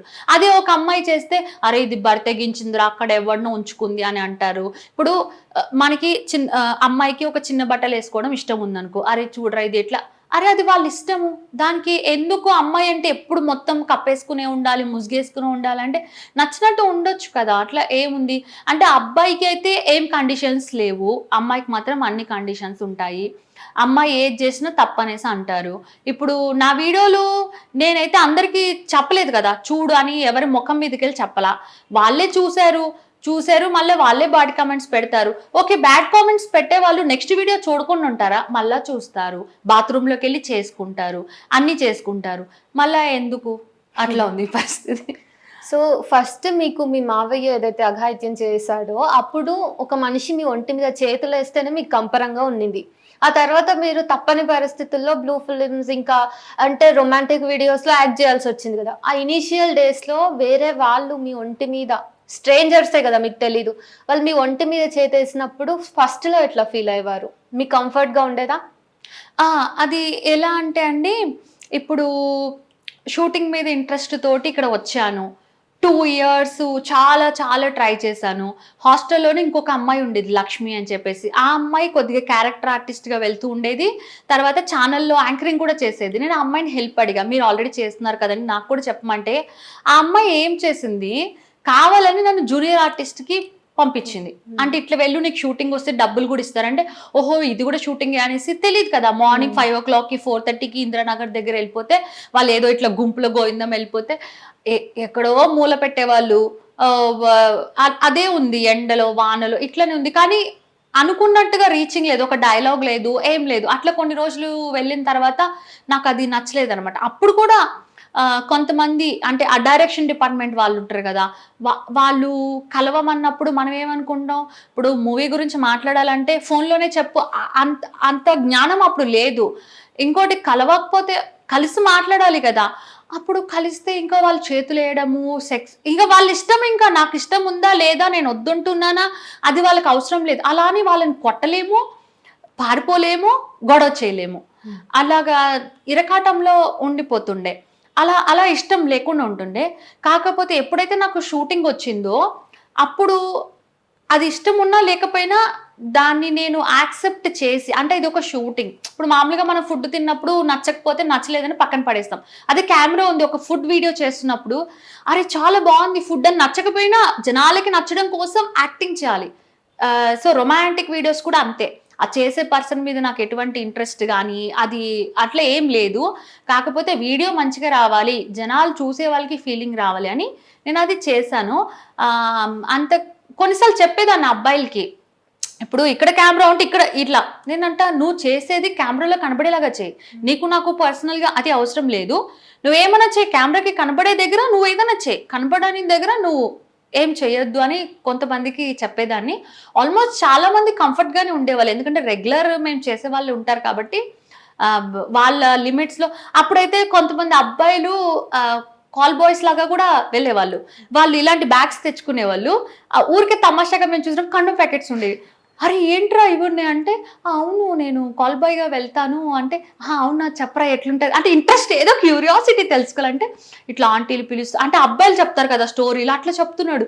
ఆంటీలు పిలుస్తారు, ఒక్కళ్ళు అంటారు, ఇద్దరు వచ్చేస్తారు, ఇంకా చెయ్యి అంటారు, అది అంటారు, ఇట్లా ఇట్లా చెయ్యి అంటారు, అదే లికింగ్ అంటారు, అది అంటారు, ఇది అంటారు. నిజమారా అంటే అవును నిజమే, అందుకనే షూటింగ్ వస్తే నాకేం ఫీలింగ్ ఉండదు. అయ్యో పాపం అవునారా అంటే, అబ్బా అమ్మాయిలా అనుకుంటారు కదా, అమ్మాయిలే ఇట్లా డబ్బులకు వెళ్తే ఇబ్బంది పడుతున్నా, అబ్బాయిలు కూడా చాలా ఇబ్బందులు ఉన్నాయి. మరి ఎందుకు అంటే డబ్బులమ్మా, డబ్బులు కావాలి కదా. అలా కూడా కొంతమంది అబ్బాయిలకి నేను చూసా. ఈ మధ్య కాలంలో కూడా ఇంటర్వ్యూస్ చేసేటప్పుడు ఇట్లానే ఒక అబ్బాయి వచ్చి కాల్ బాయ్ అంటే, అబ్బాయి అంటున్నాడు ఇగో అక్కడ ఉన్నారు కదా వాడు కూడా కాల్ బాయ్, వీడు కూడా ఇదే. ఇంకోటి ఏంటంటే కొంతమంది అబ్బాయిలు చాలా హ్యాండ్సమ్ గా ఉన్నారు కానీ వాళ్ళ అబ్బాయిలు కాదంట, గేస్ అంట. అది చూసి నేను అరే అంటే సరే అది వాళ్ళ ఫీలింగ్, కానీ మనం ఏమనుకుంటా చూసి అరే మస్తున్నాడు రా అబ్బాయి, కానీ అతను అబ్బాయి కాదు, అమ్మాయిల మీద ఏం ఫీలింగ్ ఉండదు, వాళ్ళకి అబ్బాయిలే నచ్చుతారంట. పబ్ లో కూడా కొంతమంది అలా కనిపిస్తారు. మనం ఏమనుకుంటాం అబ్బా భలే ఉన్నాడు రా అబ్బాయి, మీసాలు గడ్డలు మంచిగా, కానీ పవర్ లేదంటారా, వాళ్ళకి ఇంట్రెస్ట్ లేదు, ఓన్లీ వాళ్ళకి అబ్బాయిలు అంటేనే ఇష్టం. అంటే అయ్యో ఇంత అందంగా ఉన్నాడు కానీ వేస్టే కదా. కానీ అలాంటి వాళ్ళతో ఉన్నప్పుడు కంఫర్ట్ ఉంటుంది అనమాట, వాళ్ళు ఏం చెయ్యరు. అది మీ కో యాక్టర్ ఒక అబ్బాయి కాల్ బాయ్ గా వెళ్తా అని చెప్పారు కదా, సో అప్పుడు మీకు అనిపించిందా ఎట్లా నేను రొమాంటిక్ వీడియోస్ చేస్తూ వేరే వేరే వాళ్ళు నన్ను టచ్ చేస్తున్నారు, సో నేను కూడా సెక్స్ వర్క్ చేద్దామా అనిపించిందా? అలా ఏం లేదు. అయితే ఇప్పుడు చాలా మంది ఇదే క్వశ్చన్ నాకు అడుగుతూ ఉంటారు, బికాస్ ఆఫ్ నా వీడియోస్ కానీ బయట ఉన్న రూమర్స్ వల్ల. అట్లా నిజం చెప్పాలంటే సెక్స్ వర్క్ అంటే ఏంటంటే డబ్బులు తీసుకుని ఆ వ్యక్తితోటి సెక్సువల్గా స్పెండ్ చేయడం కదా. అలా నేను ఎప్పుడు చేయలేదు. నేను ఎలా చేశానంటే, ఇప్పుడు నా బాయ్ ఫ్రెండ్ నేను కలిసి ఉండేవాళ్ళం దాదాపు 3 months ఎక్కువ తక్కువ. ఒక బాయ్ ఫ్రెండ్ 2 years, ఒక బాయ్ ఫ్రెండ్ 1 year అట్లా. అయితే నా ఫస్ట్ బాయ్ ఫ్రెండ్ ఎవరైతే ఉన్నారో అతనితోటి ఉన్నప్పుడు లవ్, అతనే నాకు ప్రపోజ్ చేశారు. నేనేంటంటే సరే మంచి అబ్బాయి ఉన్నాడు, నా కోసం చాలా చేస్తున్నాడు, లైక్ సినిమాలో లాగా, ఎందుకు మనం యాక్సెప్ట్ చేయకూడదు, నాకు ఒక తోడు కావాలి అలా. నేనేమనుకున్నా నా ఫస్ట్ బాయ్ ఫ్రెండ్తోనే పెళ్ళి పిల్లలు ఇలా ఉండాలి, ఎంతమంది అంతకన్నా అందంగా ఉన్నాయి డబ్బు ఉన్న వాళ్ళు రాని, నాకు ఇతనే కావాలి, ఎందుకంటే నాకు ఇతనంటేనే ఇష్టం. కానీ నన్ను మోసం చేసి వేరే అమ్మాయిని పెళ్లి చేసుకుని అయ్యో సాకులు చెప్పేసి నన్ను కొట్టి తిట్టి అలా చేసి వాళ్ళు వేరే వాళ్ళు తెలిపోయినా కూడా ఇంకా ఇదంతా అబద్ధం అయితే బాగుండు. స్టార్టింగ్లో అబ్బాయి నాతో ఏదైతే ప్రేమగా ఆ డేస్, ఆ తిరిగిన ప్లేసెస్, ఆ స్వీట్ మెమొరీస్ అవే బాగున్నాయి అని, కానీ వాళ్ళు మారరు, వాళ్ళు వెళ్ళిపోయారు. ఆ తర్వాత ఒక్కదాన్నే చాలా ట్రాజడీ. అయితే లవ్ ఫెయిల్యూర్ అయితే ఎవరైనా చేతులు అలా కోసుకుంటారు, కానీ నేను ఎప్పుడు ఏం కోసుకోలేదు. కానీ అంతకన్నా ఎక్కువ చచ్చిపోయేంత బాధ, పెయిన్ నేను పడ్డాను. ఒక దానిలోంచి బయటికి రాలేను, ఈవెన్ ఈ రోజుకి కూడా దాంట్లోంచి బయటికి, అది మైనస్ అనుకోలేమో తెలీదు, రాలేనమాట. అందుకే దూరంగా ఉంటా. ఒక్కసారి అటాచ్ అయ్యి లవ్ అయిన తర్వాత దాని నుంచి బయటికి అస్సలంటే రాలేను. ఆ తర్వాత వేరే అబ్బాయి వస్తాడు, లవ్ అంటాడు, నేనంటే నాకు వద్దు, ఎందుకంటే లవ్ బాగుంటుంది, తర్వాత వదిలేసినప్పుడు ఒంటరి అయినప్పుడు దానిలోంచి బయటికి రాలేను, నాకు వద్దంటే అందరు అబ్బాయిలు అట్లనే ఉంటారా, నేను అలా కాదు, నేను మంచోని, ఏ కథలు చెప్తారు. అలా అలా అలా 11 members ఇట్లనే నాకు మోసం చేశారనమాట. సో అలా ఉన్నాను కదా. అంటే ఒక బాయ్ ఫ్రెండ్ తోటే నేను ఉందాం అనుకున్నా, కాకపోతే వాళ్ళు మారారు. ఆ విధంగా చాలా మంది నాతో సెక్సువల్గా ఉన్నారు, కానీ అది సెక్స్ వర్క్ కాదు, బాయ్ ఫ్రెండ్ నేను ఉన్నది. తర్వాత నా మ్యారేజ్కి ముందు వేరే ఒక బాయ్ ఫ్రెండ్ ఉండేవాడు. అతను ఇట్లనే పబ్లో ఉన్నప్పుడు క్లోజ్గా ఉండడం నాకు ఇంట్రెస్ట్ లేదు. తర్వాత వేరే వాళ్ళందరూ ఏంటంటే ఆ అబ్బాయి చాలా బాగున్నాడు, మేమందరం ఆ అబ్బాయి కావాలనుకుంటున్నాం, ఆ అబ్బాయి నీ వెనకాల పడుతున్నాడు, నువ్వు ఎందుకు అతను అవాయిడ్ చేస్తున్నావు, అది ఇదంటే నాకు ఇంట్రెస్ట్ లేదు, అది ఇదంటే నీకేం కావాలి, నీకు డబ్బులు కావాలంటే నేను ఇస్తానంటే ఎందుకు అట్లా, నాకు అట్లా ఇంట్రెస్ట్ లేదు. అలా అలా అలా ఉండగా ఇంకా అతను నా వెనకే పడ్డం స్లోలీ నేను కూడా యాక్సెప్ట్ చేసినప్పటికీ, నీకు పెళ్ళయిందంట కదా, మీ ఆవిడ ఉంది కదా, మరి నువ్వు నా వెనక పడుతున్నా అంటే నాకు నువ్వే ఇష్టం అంటే, నేను వాళ్ళ ఆవిడతో మాట్లాడాను, నేను మీ ఆవిడతో మాట్లాడతాను సరే అన్నాడు. మీ ఆయన నేనంటే ఇష్టం అంట, వాళ్ళు హిందీ, నేను తెలుగు, వాళ్ళకి తెలుగు రాదు, నాకు హిందీ రాదు, బట్ ఏదో కొద్దిగా మేనేజ్ చేస్తాను. అంటే నీకన్నా ముందు గర్ల్ ఫ్రెండ్స్ ఉన్నారు, నీ తర్వాత కూడా ఉంటారు, నాకేం ప్రాబ్లం లేదు అంది. ఇదేంటి ఇలా అనింది. సరే ఓకే, నేను అతనికి చెప్పా, నాకు నువ్వు అంటే ఇష్టం లేదు, కానీ నువ్వు నా వెనక పడుతున్నావు, నీకోసం నేను యాక్సెప్ట్ చేస్తున్నా. రేపటి రోజున నాకు నీ మీద ప్రేమ వస్తే నువ్వు నీ వైఫ్ని, కిడ్ కూడా ఉంది, వదిలేసి నాతోనే ఉండాలి. దానికి ఇష్టమైతేనే నువ్వు నాతో కలిసి ఉండు. ఎందుకంటే రేపు నాకు నీ మీద లవ్ అయిపోయాక నువ్వు మళ్ళీ నా పెళ్ళం నా పిల్లే అంటే నేను ఒంటరి అయిపోతే నేను ఉండలేనంటే, లేదు లేదు నాకు నువ్వే కావాలి అనేసి అన్నాడు. అన్న తర్వాత ఇంకా నేను డీప్ అయిపోయాను. కొన్ని రోజులు బాగానే ఉన్నాడు. ఆ తర్వాత ఇంకా నన్ను కొట్టడం, తిట్టడం, వాళ్ళ ఆవిడ పాప దగ్గరే ఉండేవాడు, నాకు టైం ఇచ్చేవాడు కాదు, నా దగ్గరికి వచ్చేవాడు కాదు, నా ఫోన్ ఎత్తేవాడు కాదు, నేను వాళ్ళ ఇంటికి వెళ్తే కొట్టేవాడు. వాళ్ళ ఇంటి పక్కనే పోలీస్ స్టేషన్ ఉంది. పోలీసు వాళ్ళు కూడా ఏం చెప్పేవాళ్ళు, అమ్మ వాళ్ళే వైఫ్ అండ్ హస్బెండ్, నువ్వే బయట అమ్మాయి. కానీ నా మైండ్ అది తీసుకోలేకపోయింది. నాకు అతనే కావాలి. ఎంత కొట్టి తిట్టి చెడ్డోడే అయినా కూడా తర్వాత వాడు నాకు ఎలా కండిషన్లు పెడుతుండే, నువ్వు వేరే వాళ్ళతో పండుకుని సెక్సువల్గా అది వీడియో తీసి నువ్వు నాకు ఇస్తేనే నేను వచ్చి నిన్ను కలుస్తా, నీతో మాట్లాడతా. అసలు ఏంటి ఇలా ఇలా ఎందుకు చేస్తున్నావు? మీ ఆవిడని చేయమనా అంటే, మా ఆవిడ ఎందుకు చేస్తుంది, నీకు కదా నేను కావాలి, మా ఆవిడ నన్ను పెళ్లి చేసుకుంది, నేను మా ఆవిడతోనే ఉంటా. మరి ఫస్ట్ అంటే అబ్బాయి ఒక అమ్మాయి లైఫ్లోకి వచ్చేటప్పుడు చెప్పే మాటలు వేరు, వాళ్ళ పని అయిపోయి వాళ్ళ అవసరాలు అయిపోయిన తర్వాత వాళ్ళు మాట్లాడేది వేరు. ఒక అమ్మాయి ఫస్ట్ అబ్బాయి వద్దు అంటది, కానీ ఒకసారి ప్రేమ అయిపోయిన తర్వాత వాడు ఎంత సైకో చెత్త వేస్ట్ గాడైనా కూడా నువ్వు మారు, నువ్వు నాతో ఉండు, నాకు నువ్వే కావాలి, అలా ఉంటుంది అబ్బాయి బిహేవియర్, అమ్మాయి బిహేవియర్ అనమాట. అతనితో సెక్స్ కావాలని నేను అతను వెనుకబడుతుండే, కానీ అతను కావాలని అవాయిడ్ చేస్తుండే. అంటే అంత నన్ను పిచ్చుకుక్కలాగా తిప్పించుకున్నాడు. ఆఖరికి ఇంకా ఇప్పుడు తెలిసిన అబ్బాయిలు ఉంటారు కదా, ఎవరికైనా ఇంట్రెస్ట్ ఉంటుంది నాతో సెక్సువల్గా ఉండాలని, కానీ మనం వీడియో చేయాలి మా బాయ్ ఫ్రెండ్కి పంపించాలంటే ఎవ్వరు రారు. కానీ బతిల్లాడి కాళ్ళ వెళ్ళ పట్టుకుని వీడియోలు చేసి పంపిస్తేనే వాడు మాట్లాడేవాడు. మళ్ళా వేరే వాళ్ళతోటి మాట్లాడి వీళ్ళతోటి పడుకోవాలి, నువ్వు పడుకుంటేనే నేను నీతో మాట్లాడతా, అట్లా అంత నాకు టార్చర్ చేశాడు. అయితే మీరు మీకు తెలియకుండానే సెక్స్ వర్క్ చేశారు వాడి వల్ల? తన కోసం అంటే మనీ తీసుకుని అలా కాదు, వీడియో తీసుకోలేరు, తను తీసుకుని ఉంటాడు కదా. తను అంటే కొంతమంది మా ఫ్రెండ్స్ వాళ్ళంటే మామూలుగా మా ఫ్రెండ్స్ నేను వీడియోస్ చేశాను. తర్వాత తను ఒకసారి ఎవరో ఒకరికి అట్లా చెప్పాడనమాట తను. తర్వాత నేను వీడియోస్ పంపించాను కదా, ఇంత చేశాను కదా తన కోసం నేను, మరి ఇంత చేస్తే నేను ఎలా వదిలేస్తా తనకి? వాళ్ళ ఇంటికి వెళ్ళి వాళ్ళు బోయన్పల్లిలో ఉంటారు, నేను వాళ్ళ ఇంటికి వెళ్ళేసరికి ఏం చేశాడు, వాళ్ళ ఆవిడ అమ్మ వాళ్ళు భూపాల్లో ఉంటారు, అత్తగారిలో అక్కడ అనమాట.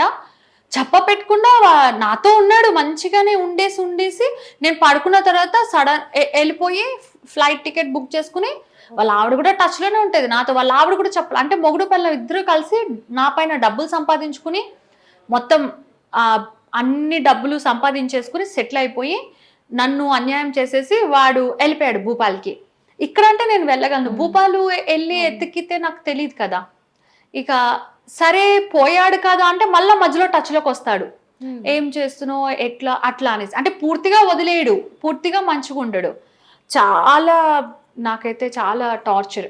అలా ఇంకోటి ఏంటంటే కొంతమంది మూవీ పీపుల్ ఆఫర్లు ఇస్తామని అట్లని నా ఇష్టం లేకుండా అలా, అంతే తప్పించి నువ్వు నాకు ఇంత ఇస్తే నేను ఇది పాడుకుంటాను అలా ఏం లేదు, అలా సెక్స్ వర్క్ లేదు. కానీ చాలా మందితో నేను సెక్సువల్గా పార్టిసిపేట్ చేయాల్సి వచ్చింది, కొంతమంది ఇష్టంగా బాయ్ ఫ్రెండ్స్ తోటి కొన్ని అలాగా. అండ్ కొన్ని షూటింగ్ పర్పస్లో మామూలుగా అది అనమాట. తర్వాత ఏంటంటే నాకు ఏమనిపించింది అంటే, ఇంత జరిగిన తర్వాత మనం కూడా పాన్ వీడియోస్ చేసి దానివల్ల కూడా అమౌంట్ సంపాదించుకుంటే నేను కూడా లైఫ్లో సెటిల్ అవ్వచ్చు కదా. ఎందుకంటే ఇప్పుడు షూటింగ్ వాళ్ళు ఎవ్వరు కూడా నాకు అవకాశాలు ఇవ్వట్లేదు. కనీసం అలా అన్న నాకు నేను డబ్బులు వస్తే నేను లైఫ్లో సెటిల్ అవుతాను, తర్వాత నేను కూడా ఓన్గా ప్రొడ్యూస్ చేసుకుని అట్లా కూడా చేసుకోవచ్చు కదా అని. కాకపోతే మన దగ్గర ఇంకా పాన్ ఫిల్మ్స్ చేయడం అనేది ఇల్లీగల్గా ఉంది. ఇంకోటి ఏంటంటే ఒకళ్ళు వచ్చి ఒక మాట అంటే నాకు నచ్చదు, అందుకనే నేను ఇంకా అది లేదు. అబ్రాడ్లో చెయ్యొచ్చు, చాలా మంది కాంటాక్ట్ అవుతారు, కానీ నేను వాళ్ళని నమ్మలేను. ఇక్కడే మనం నమ్మే అమ్మాయి బయటకు వెళ్ళలేదు, ఎవరో అన్నోన్ పర్సన్ నమ్మి అబ్రాడ్ వెళ్ళి చేయడం అనేది ఇది కాదు. ఇంకోటి ఏంటంటే లైఫ్ ఒకప్పుడు నేను ఒంటరిగా ఉండేదాన్ని, తర్వాత బాయ్ ఫ్రెండ్తో ఉండేదాన్ని. ఇప్పుడు ప్రజెంట్ ఎట్లా అంటే ఒక హస్బెండ్ నేను, నన్ను నమ్మి ఉన్నాడు కదా, ఆ అబ్బాయికి మోసం చేయొద్దు. ఇంకొకటి బేబీ, అలా అంటే నా లైఫ్ చేంజ్ అవుతూ ఉంది కాబట్టి నా డెసిషన్స్ అనేవి కూడా కొద్దిగా చేంజ్ అవుతున్నాయి. పెళ్ళయ్యాక వేరే వాళ్ళతో బెడ్ షేర్ చేసుకునే పరిస్థితి రాలేదా? సెక్సువల్గా లేదు, రొమాంటిక్ షార్ట్ ఫిల్మ్స్ వైజ్గా చేశాను. రొమాంటిక్ మీరు చూసే ఉంటారు, అగ్గిపెట్టె మచ్చాతోటి కానీ వేరే వేరే వాళ్ళతోటి రొమాంటిక్ వీడియోస్ చేశాను, అంతేగాని సెక్సువల్గా అట్లా లేదు. ఓకే. సో ఎక్కడైనా మీరు ఇంతకు ముందు షూట్స్, బ్లూ ఫిలిం షూట్స్లో ఉన్నప్పుడు కట్ చెప్పాక కూడా డైరెక్టర్ ఎవరైనా మీ పైన కో ఆర్టిస్ట్ అట్లానే దాన్ని ఇంకా ప్రొసీడ్ చేస్తూ మీ దగ్గర సెక్షువల్ యాక్ట్లో పాల్గొన్నాడా? యాక్చువల్లీ రొమాంటిక్ షార్ట్ ఫిల్మ్స్ మాత్రమే షూట్ పర్పస్లో చేసాం. ఫుల్ న్యూడ్గా సెక్స్ వీడియోస్ అనేవి షూట్ పర్పస్లో ఎప్పుడు చేయలేదు. ఓకే. బాయ్ ఫ్రెండ్ నేను చేసినవి, తర్వాత ఈ అబ్బాయి వీడియోస్ ఇమ్మన్నాడు కదా, అవే మీరు చూసేవన్నీ అనమాట. కాబట్టి అది షూటింగ్ లాగా ఏం కాదు, కాబట్టి అది నిజంగా సెక్స్ అనేది జరిగింది. అంటే వీడియో కోసం, ఇష్టం లేకుండా వీడియో కోసం కొన్ని.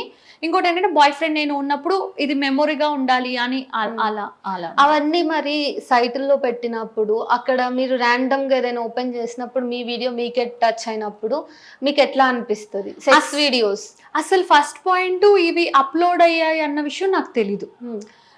మామూలుగా ఒకసారి ఎవరో ఒక పర్సన్ నువ్వంటే నాకు చాలా ఇంట్రెస్ట్ ఉంది, ప్లీజ్ ఒక్క వీడియో పెట్టవా, ఒక్క ఫోటో పెట్టవా అన్నప్పుడు అతనికి పర్సనల్గా పెట్టడం అని ఏం లేదు. మామూలుగా నేను తీసుకున్న ఫొటోస్ అనేవి మామూలుగా నేను యూట్యూబ్లో పెడతాను, వాట్సాప్ ప్రొఫైల్ పిక్చర్ పెడతాను, అట్లా పెడతాను అనమాట. కాకపోతే యూట్యూబ్ ఏం చేస్తుంది, వీడియో తీసుకుని కొంతమంది చూసాక దాన్ని రిస్ట్రిక్ట్ అయిపోద్ది, జెండికల్ పార్ట్స్ చూపించి అట్లా అని చెప్పేసి. కొన్నిసార్లు ఫేస్బుక్ అది కూడా అలా.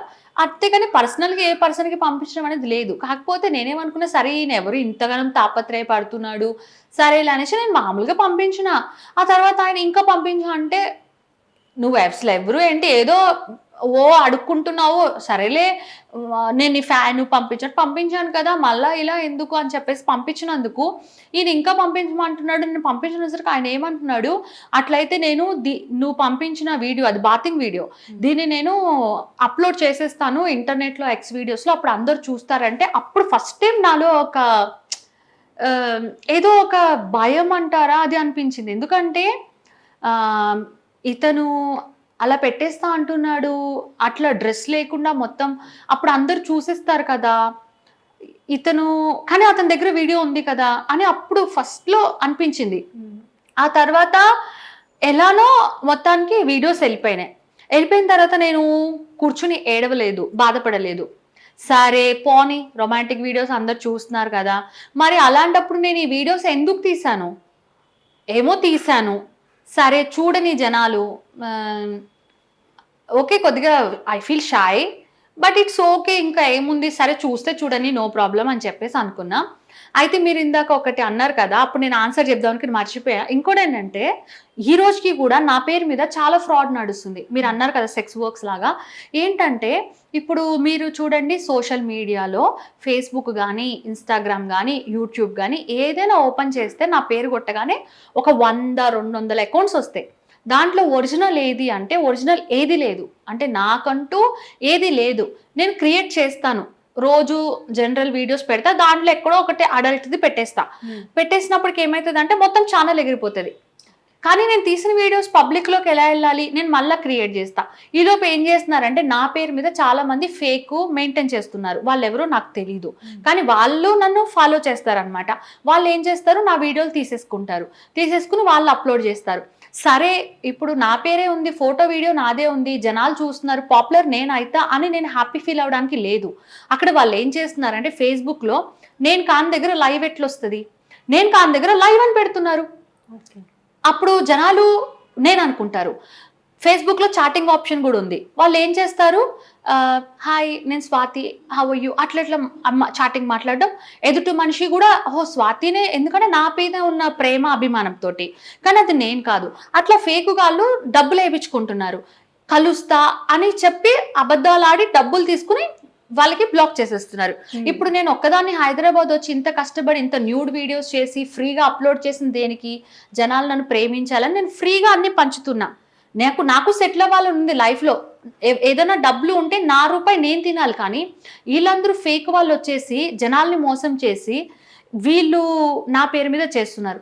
మళ్ళీ సోషల్ మీడియాలో కూడా నా పేరు మీద నా ఫోటో వీడియో ఉంటుంది, వాట్సాప్ నెంబర్ అనేసి పెట్టేసి ఉంటుంది, కానీ అది నాకు సంబంధం లేదు, ఆ ఫేక్ వాళ్ళు చేస్తున్నారు. ఇంకా చెప్పాలంటే ఇప్పుడు మనకి ఆహా, అమెజాన్ ప్రైమ్ ఇవి ఉన్నాయి కదా యాప్స్, ఇవి మంత్లీ మనీ కట్టాలి కదా, అట్లా నా పేరు మీద కూడా సంథింగ్ ఏదో .coms అవేవో ఉన్నాయన్నమాట. అవి కూడా అట్లనే సబ్స్క్రైబ్ చేసుకుని డబ్బులు కట్టి అలా ఇదంతా ఎవరో చేస్తున్నారు. నేను చాలాసార్లు కంప్లైంట్ ఇచ్చాను, అవి తీపిస్తున్నాను. కానీ నా పేరు మీద ఇట్లా డబ్బులు మరిగారు కదా కొంతమంది యాదవులు, నేను ఎప్పుడు తిట్టను ఎవరిని, కానీ వీళ్ళ కోసం తిడతా అనమాట. ఇలానే ఫ్రాడ్ చేస్తున్నారు. ఇప్పుడు కొంతమంది కోపం నా మీద ఉంటుంది, రేపు నాకేదైనా జరుగుతుంది అన్యాయం, అప్పుడు నాకే కదా అన్యాయం జరుగుతుంది. అయినా ఇది రాంగ్, ఒక మనిషిని మోసం చేయడం. ఇప్పుడు ఎవరైనా పెట్టినా నేను స్వాతి నాయుడు కాదు, మేము జస్ట్ దీన్ని మెయింటైన్ చేస్తున్నాం అని మెన్షన్ చేయాలి. అలా కాదు, నేనే స్వాతి నాయుడు అనేసి పెడుతున్నారు. అక్కడ నేను 5ంటికి లైవ్ వస్తా అని పెడుతున్నారు, అది నా రికార్డింగ్ వీడియోస్ని లైవ్ అని పెడుతున్నారు. ఎవరైనా నాకు ఫ్యామిలీస్ వాళ్ళు కలిసినప్పుడు కూడా మేము మిమ్మల్ని ఫాలో అవుతున్న ఇన్స్టాగ్రామ్లో, యూట్యూబ్లో అంటే నాకు షాక్ అవుతుంది, నాకు అకౌంటే లేదు కదా, వీళ్ళు దేన్ని ఫాలో అవుతున్నారు. అక్కడ చాలా ఫ్రాడ్ నడిచిపోతుంది. ఇప్పుడు నా ఒక్కొక్క వీడియో కొన్ని మిలియన్స్లో చూస్తున్నారు, కానీ ఆ మిలియన్స్లో చూసిన ప్రతి ఒక్కరు అక్కడున్న .com కానీ ఆ వాట్సాప్ అది వెళ్తున్నారు. అక్కడ వాడు ఎంత ఫ్రాడ్ చేస్తున్నాడో తెలియదు. ఇప్పుడు ఎంతమంది మోసపోతారు కదా. నాకు ఆ విషయంలో నాకు చాలా ఇట్లా బ్లడ్ బాయిల్ అయిపోద్ది అనమాట. ఎందుకంటే ఇప్పుడు చుట్టాలు తెలియని వాళ్ళు కూడా అదే కదా అనుకుంటారు, ఈ అమ్మ ఇలా చేస్తుందని అనుకుంటారు, కానీ దానికి నాకు ఎటువంటి సంబంధం లేదు. ఒక అతను నాకు డబ్బులు ఇచ్చి వచ్చి ఇంటి దగ్గర షూట్ చేసుకుని వెళ్తాడు, F8 TV అని చెప్పేసి. అతని దగ్గర కంటెంట్ కూడా ఫ్రాడ్ వాడి దగ్గర ఉంది. నేను అతన్ని కూడా అనుమానిస్తున్నా, మీరు కదా తీసుకున్నారు షూట్, ఇది మరి ఇది ఫ్రాడ్ వాడు ఎలా పెట్టాడు అంటే మీరేమన్నా చేస్తాం. అతను అంటాడు, మేడం నాకేం అవసరం అండి, నేను చెయ్యట్లేదు, మీరు వేరే ఇంటర్వ్యూస్లో చెప్పండి, మీకు ఛానల్స్ లేవు, అదంతా ఫ్రాడ్ అని. కాదండి మీరు షూట్ తీసుకున్నారు కదా అంటే, అవునండి నేనే షూట్ తీసుకున్నా, కానీ మీ వీడియోలో ఎలా వాడు తీసుకున్నాడు, నాయి కూడా తీసుకున్నారు, మరి మీరు వాడి మీద స్ట్రైక్ వేసి వాడి ఛానల్ పోగొట్టొచ్చు కదా అంటే, అంత కూర్చుని ఎవరు చేస్తారండి అంటున్నారు. అలాగా నా పేరు మీద ఫ్రాడ్ వాళ్ళు రెచ్చిపోతున్నారు, అసలు చాలా చాలా రెచ్చిపోతున్నారు. నాకైతే అసలు అందుకనే నేను ఇట్లా సోషల్ మీడియా ఓపెన్ చేసి చూడాలంటే కూడా ఒక బాధ అనమాట. ఇంత ఫ్రాడ్ నడుస్తుందా అంటే కోపం వస్తుంది కదా, ఇంకా అదే మైండ్లో ఉంటుంది. పాపతో ఫ్రీగా మాట్లాడలేను, మా హస్బెండ్తో ఉండలేను, షూట్లో కూడా ఫ్రీగా ఉండలేను, ఎందుకు వీడింత మోసం చేస్తున్నాడు, ఎందుకు ఇలా చేస్తున్నారు అని ఆ విషయం నన్ను చాలా బాధ పెడుతుంది. దీనివల్ల ఏంటంటే తెలియని వాళ్ళు ఏమనుకుంటారు, ఈ అమ్మాయి విచ్చలవిడిగా సెక్స్ ఇట్లా చేస్తుంది, కానీ కాదు, అది తెలీదు.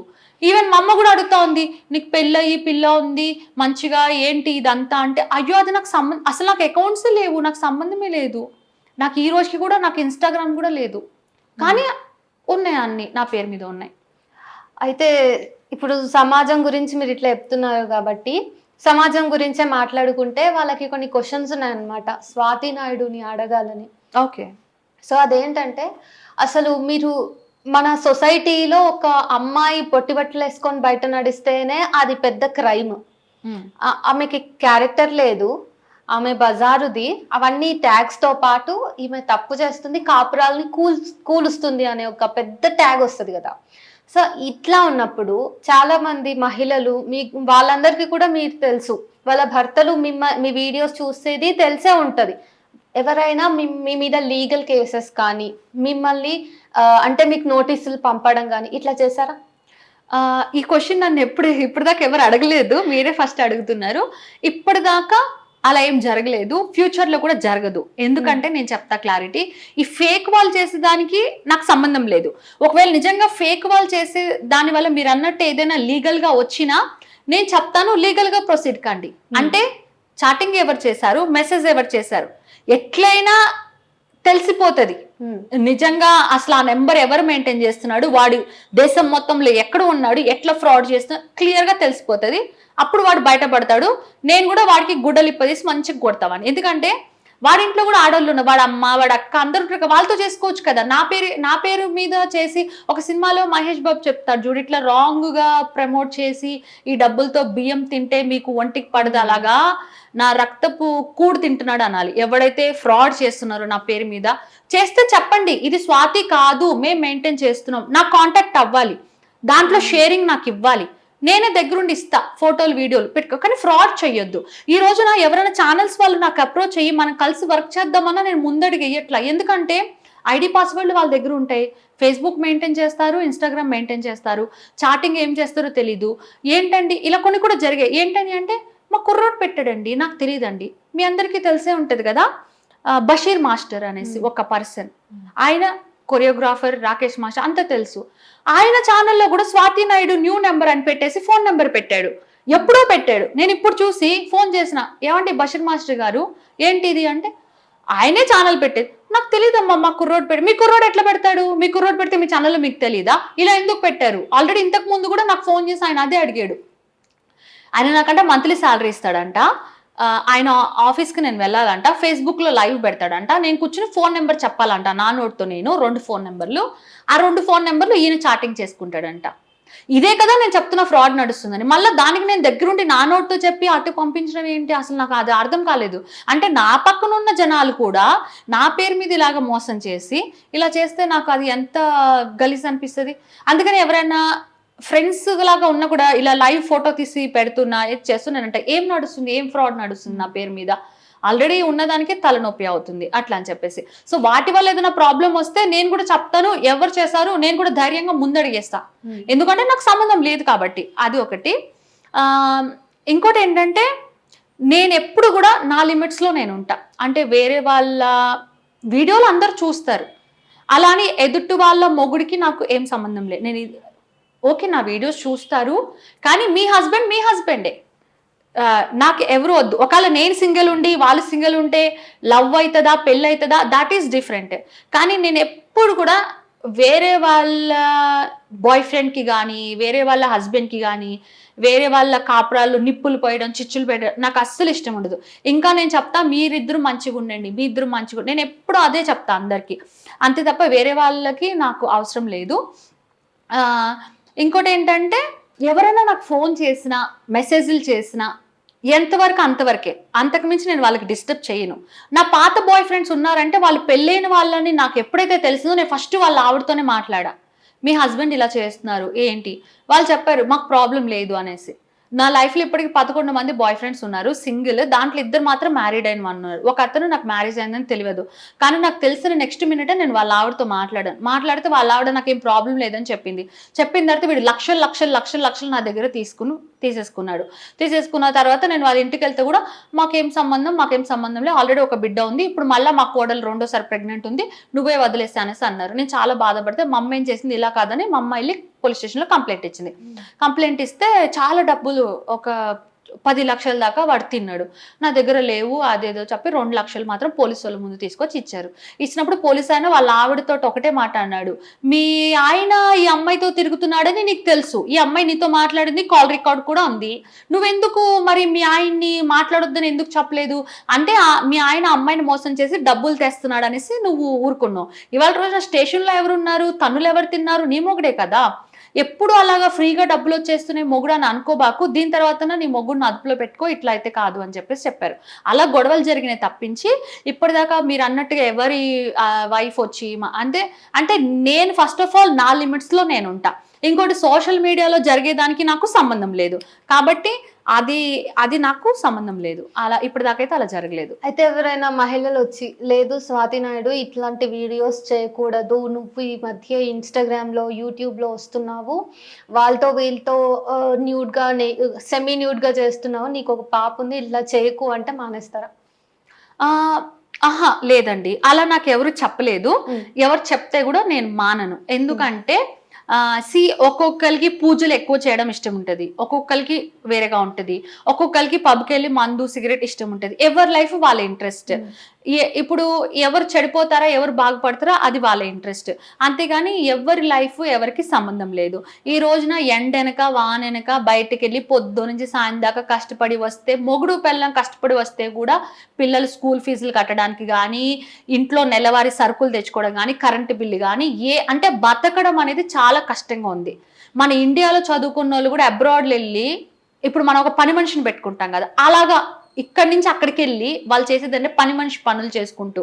అంటే ఈ రోజుల్లో బతకడానికి చాలా మార్గాలు ఉన్నాయి. అంటే ఎవరి దగ్గర నుంచో డబ్బులు దొంగిలించడము, ఇలాంటి పనులు కాదు, ఒకళ్ళ మనిషిని చంపడం అలా కాదు. నువ్వు ఏదైనా పని చేసుకుని ఎదుటి మనిషిని బాధ పెట్టకుండా డబ్బులు సంపాదించుకోవచ్చు, దానికి ప్రాబ్లం ఏం లేదు. ఇది నా కెరియరు, నాకు ఇష్టము, నేను చేసుకుంటున్నా. నా పాప ఉంది, నా పాపను ఎలా చూసుకోవాలో నాకు తెలుసు. ఎందుకంటే ఏ తల్లి అయినా కన్న బిడ్డకి ఎలా చూసుకోవాలో తల్లికి తండ్రికి తెలుసు. కాబట్టి ఎవరు వచ్చి చెప్తే అలా ఎవరు చెప్పలేదు, అలా ఎవరు చెప్పరు కూడా. నా లైఫ్ నాకు నచ్చినట్టు నేను ఉంటాను. హీరోయిన్ అవుదామని వచ్చారు కదా, ఇంకా నాకు హీరోయిన్గా ఛాన్స్ రాదు, నాకు మొత్తం ఇవే రోల్స్ వస్తున్నాయి, బెటర్ నేను బీటెక్ చదువుకున్నా కదా, ఏదైనా జాబ్ చేసుకున్నా అనిపించలేదా ఇనిషియల్ డేస్లో? అలా ఏం లేదు. నేను వచ్చినప్పటికీ నాకు ఏం షూటింగ్స్ లేనప్పుడు నేను కొన్ని జాబ్ చేశాను. ఈ తర్వాత హీరోయిన్ అవుదామని వచ్చాను. అసలు షూటింగ్‌కి పనికిరాను అని చెప్పేసి అన్నారు. తర్వాత కొన్ని రోజులు జూనియర్ అంటే అదే స్టార్టింగ్ కదా! అంటే బాగా తక్కువ. అది చేశాను. కొన్ని రోజులు మోడల్‌గా చేశాను. కొన్ని రోజులు డాన్సర్, బ్యాక్‌గ్రౌండ్ డాన్సర్ అంటారు కదా! అది కూడా చేశాను. కొంతమంది డాన్స్ మాస్టర్స్ కూడా నీకు మేము కార్డ్ ఇప్పిస్తామన్నారు, నన్ను వాడుకున్నారు, డబ్బులు ఇస్తామన్నారు, డబ్బులు కూడా ఇవ్వలేదు. అలా కూడా చాలా జరిగాయి. అలా అందరూ వాడుకుని వదిలేసేవాళ్ళే. ఈ రోజు కూడా మూవీ ఇండస్ట్రీలో చాలా మంది తెలుసు అంటే ఇప్పుడు ఎక్కడైనా కనిపిస్తే they know about me. Hi Swathi బాగున్నావా అంటారు. వాళ్ళు రెగ్యులర్ షూటింగ్స్ చేసుకుంటారు. వాళ్ళకి ఆ పలుకుబడి ఉంది. వాళ్ళు నాకు చెప్పొచ్చు, కానీ చెప్పరు. ఏమనంటే నువ్వు లైఫ్ స్టైల్ మొత్తం చేంజ్ చేసుకో, నువ్వు ప్రొఫైల్ పిక్ కూడా చీరతోటి ఇట్లాగా పెట్టు, ఇలాగా అలాగా చే అని చెప్తారు. అంత సలహాలు ఇచ్చే వాళ్ళే తప్పించి ఎవ్వరు ఏది చెప్పరు. అప్పటికి నేను ఎప్పుడన్నా చెప్తూ ఉంటాను, నాకు ఏదైనా షూటింగ్ ఉంటే చెప్పండి, ఏదైనా మూవీ ఫంక్షన్స్ జరుగుతాయి కదా, కనీసం అట్లా వెళ్తే నలుగురికి కనిపిస్తాం కదా, ఏదైనా అలా కూడా ఎవ్వరేం చెప్పరు. కానీ కల్పిస్తే మాత్రం హాయ్ స్వాతి బాగున్నావు అంటారు. వాళ్ళ రూమ్లోకి నేను వస్తే వాళ్ళకి హ్యాపీ అలా. కానీ అలా ముఖం మీద అడగలేరు, కానీ నాకు అది అర్థమవుతుంది. కానీ నాకు మాత్రం ఏమి హెల్ప్ చేయరు. అలా కూడా చాలా మంది ఉన్నారు. అయితే ఒక వ్యక్తి ఏం అడుగుతున్నారంటే, మీరు చాలా వీడియోస్లో ఎక్స్పోజ్ అయిపోయారు న్యూడ్గా, సో అవన్నీ ఉన్న తర్వాత కూడా ఓపెన్గా ఇంటర్వ్యూలో కూర్చుంటున్నారు, సో మీ కాన్ఫిడెన్స్కి సీక్రెట్ ఏంటి? అంటే మనం చేసేది ఎప్పుడైతే తప్పు చేస్తామో అప్పుడు మనం భయపడతాం. సో నేనేం తప్పు చేయట్లేదు. ఎందుకంటే నేను క్రియేట్ చేసింది కాదు. అంటే నేను కొంత క్రియేట్ చేసిన, కానీ మనకి సినిమాలు స్టార్టింగ్ పాతకాలం నుంచి టైట్ బ్లౌజులు వేసుకోవడము, అట్లాగా అప్పట్లోనే ఎన్టీఆర్ గారు వాళ్ళు హగ్లు చేసుకోవడము, ఇది అంతా అంటే వాళ్ళ పర్సనల్ లైఫ్ డిఫరెంట్, ప్రొఫెషనల్ ఇది డిఫరెంట్. అట్లనే మనకి పాతకాలం నుంచి కూడా స్టేజ్ డాన్స్లు అంటారా, రికార్డింగ్ డాన్స్లు అని అలా కూడా ఉంది. తర్వాత మన పాత కాలంలో ఈ మధ్య ఒక మూవీ కూడా నేను చూసాను, మొగుడు పెళ్ళం కలిసి సెక్స్కి సంబంధించిన పాటలు పాడుతూ ఉంటారు. వాళ్ళు సిక్కులు అనమాట. ఒక మూవీ వచ్చింది ఈ మధ్యనే, మూవీ పేరు ఏదో ఉంది. తర్వాత వాళ్ళని వేరే వాళ్ళు వాళ్ళ మతం వాళ్ళే చంపేశారు. ఇలాంటి మూవీస్ చూసినప్పుడు నేను చాలా ఇన్స్పైర్ అవుతాను. తర్వాత మనం చూసాము, తర్వాత వచ్చేసి ఇప్పుడు బాంబేలో ఒక రెడ్లైట్ ఏరియా గురించి సంబంధించిన మూవీస్. సో ఇది అంతా ఎవరు క్రియేట్ చేసింది కాదు, ఎప్పటి నుంచో ఉన్నదే. ఈ కాలంలో చూసుకుంటే షకీలా గారు నాకు బిఫోర్, సన్నీ లియోన్ కానీ ఇట్లా చాలా మంది చేశారు. ఇంకోటి మనం ఎక్స్ వీడియోస్లో చూస్తే ఇండియన్స్ కూడా చాలా మంది చేస్తున్నారు, కానీ వాళ్ళందరూ ఎందుకు ఇంటర్వ్యూలోకి రావట్లేదు అంటే వాళ్ళందరూ ఫేమ్ కాదు, మేబీ వాళ్ళందరూ మాట్లాడడానికి ఇష్టపడరేమో. నేను ఎలా అంటే చాలామంది నన్ను పడుకో 4 గోడల మధ్య అన్నప్పుడు నేను ఒకటే ఆలోచించాను, ఇలా చేస్తే తప్పు అన్నప్పుడు కెమెరా ముందే అదే చేస్తే అదే నాకు 4 రూపాయలు వస్తాయి, దానివల్ల నేను కూడా ఫేమ్ అవుతాను కదా అని చెప్పేసి నేను అనుకున్నా.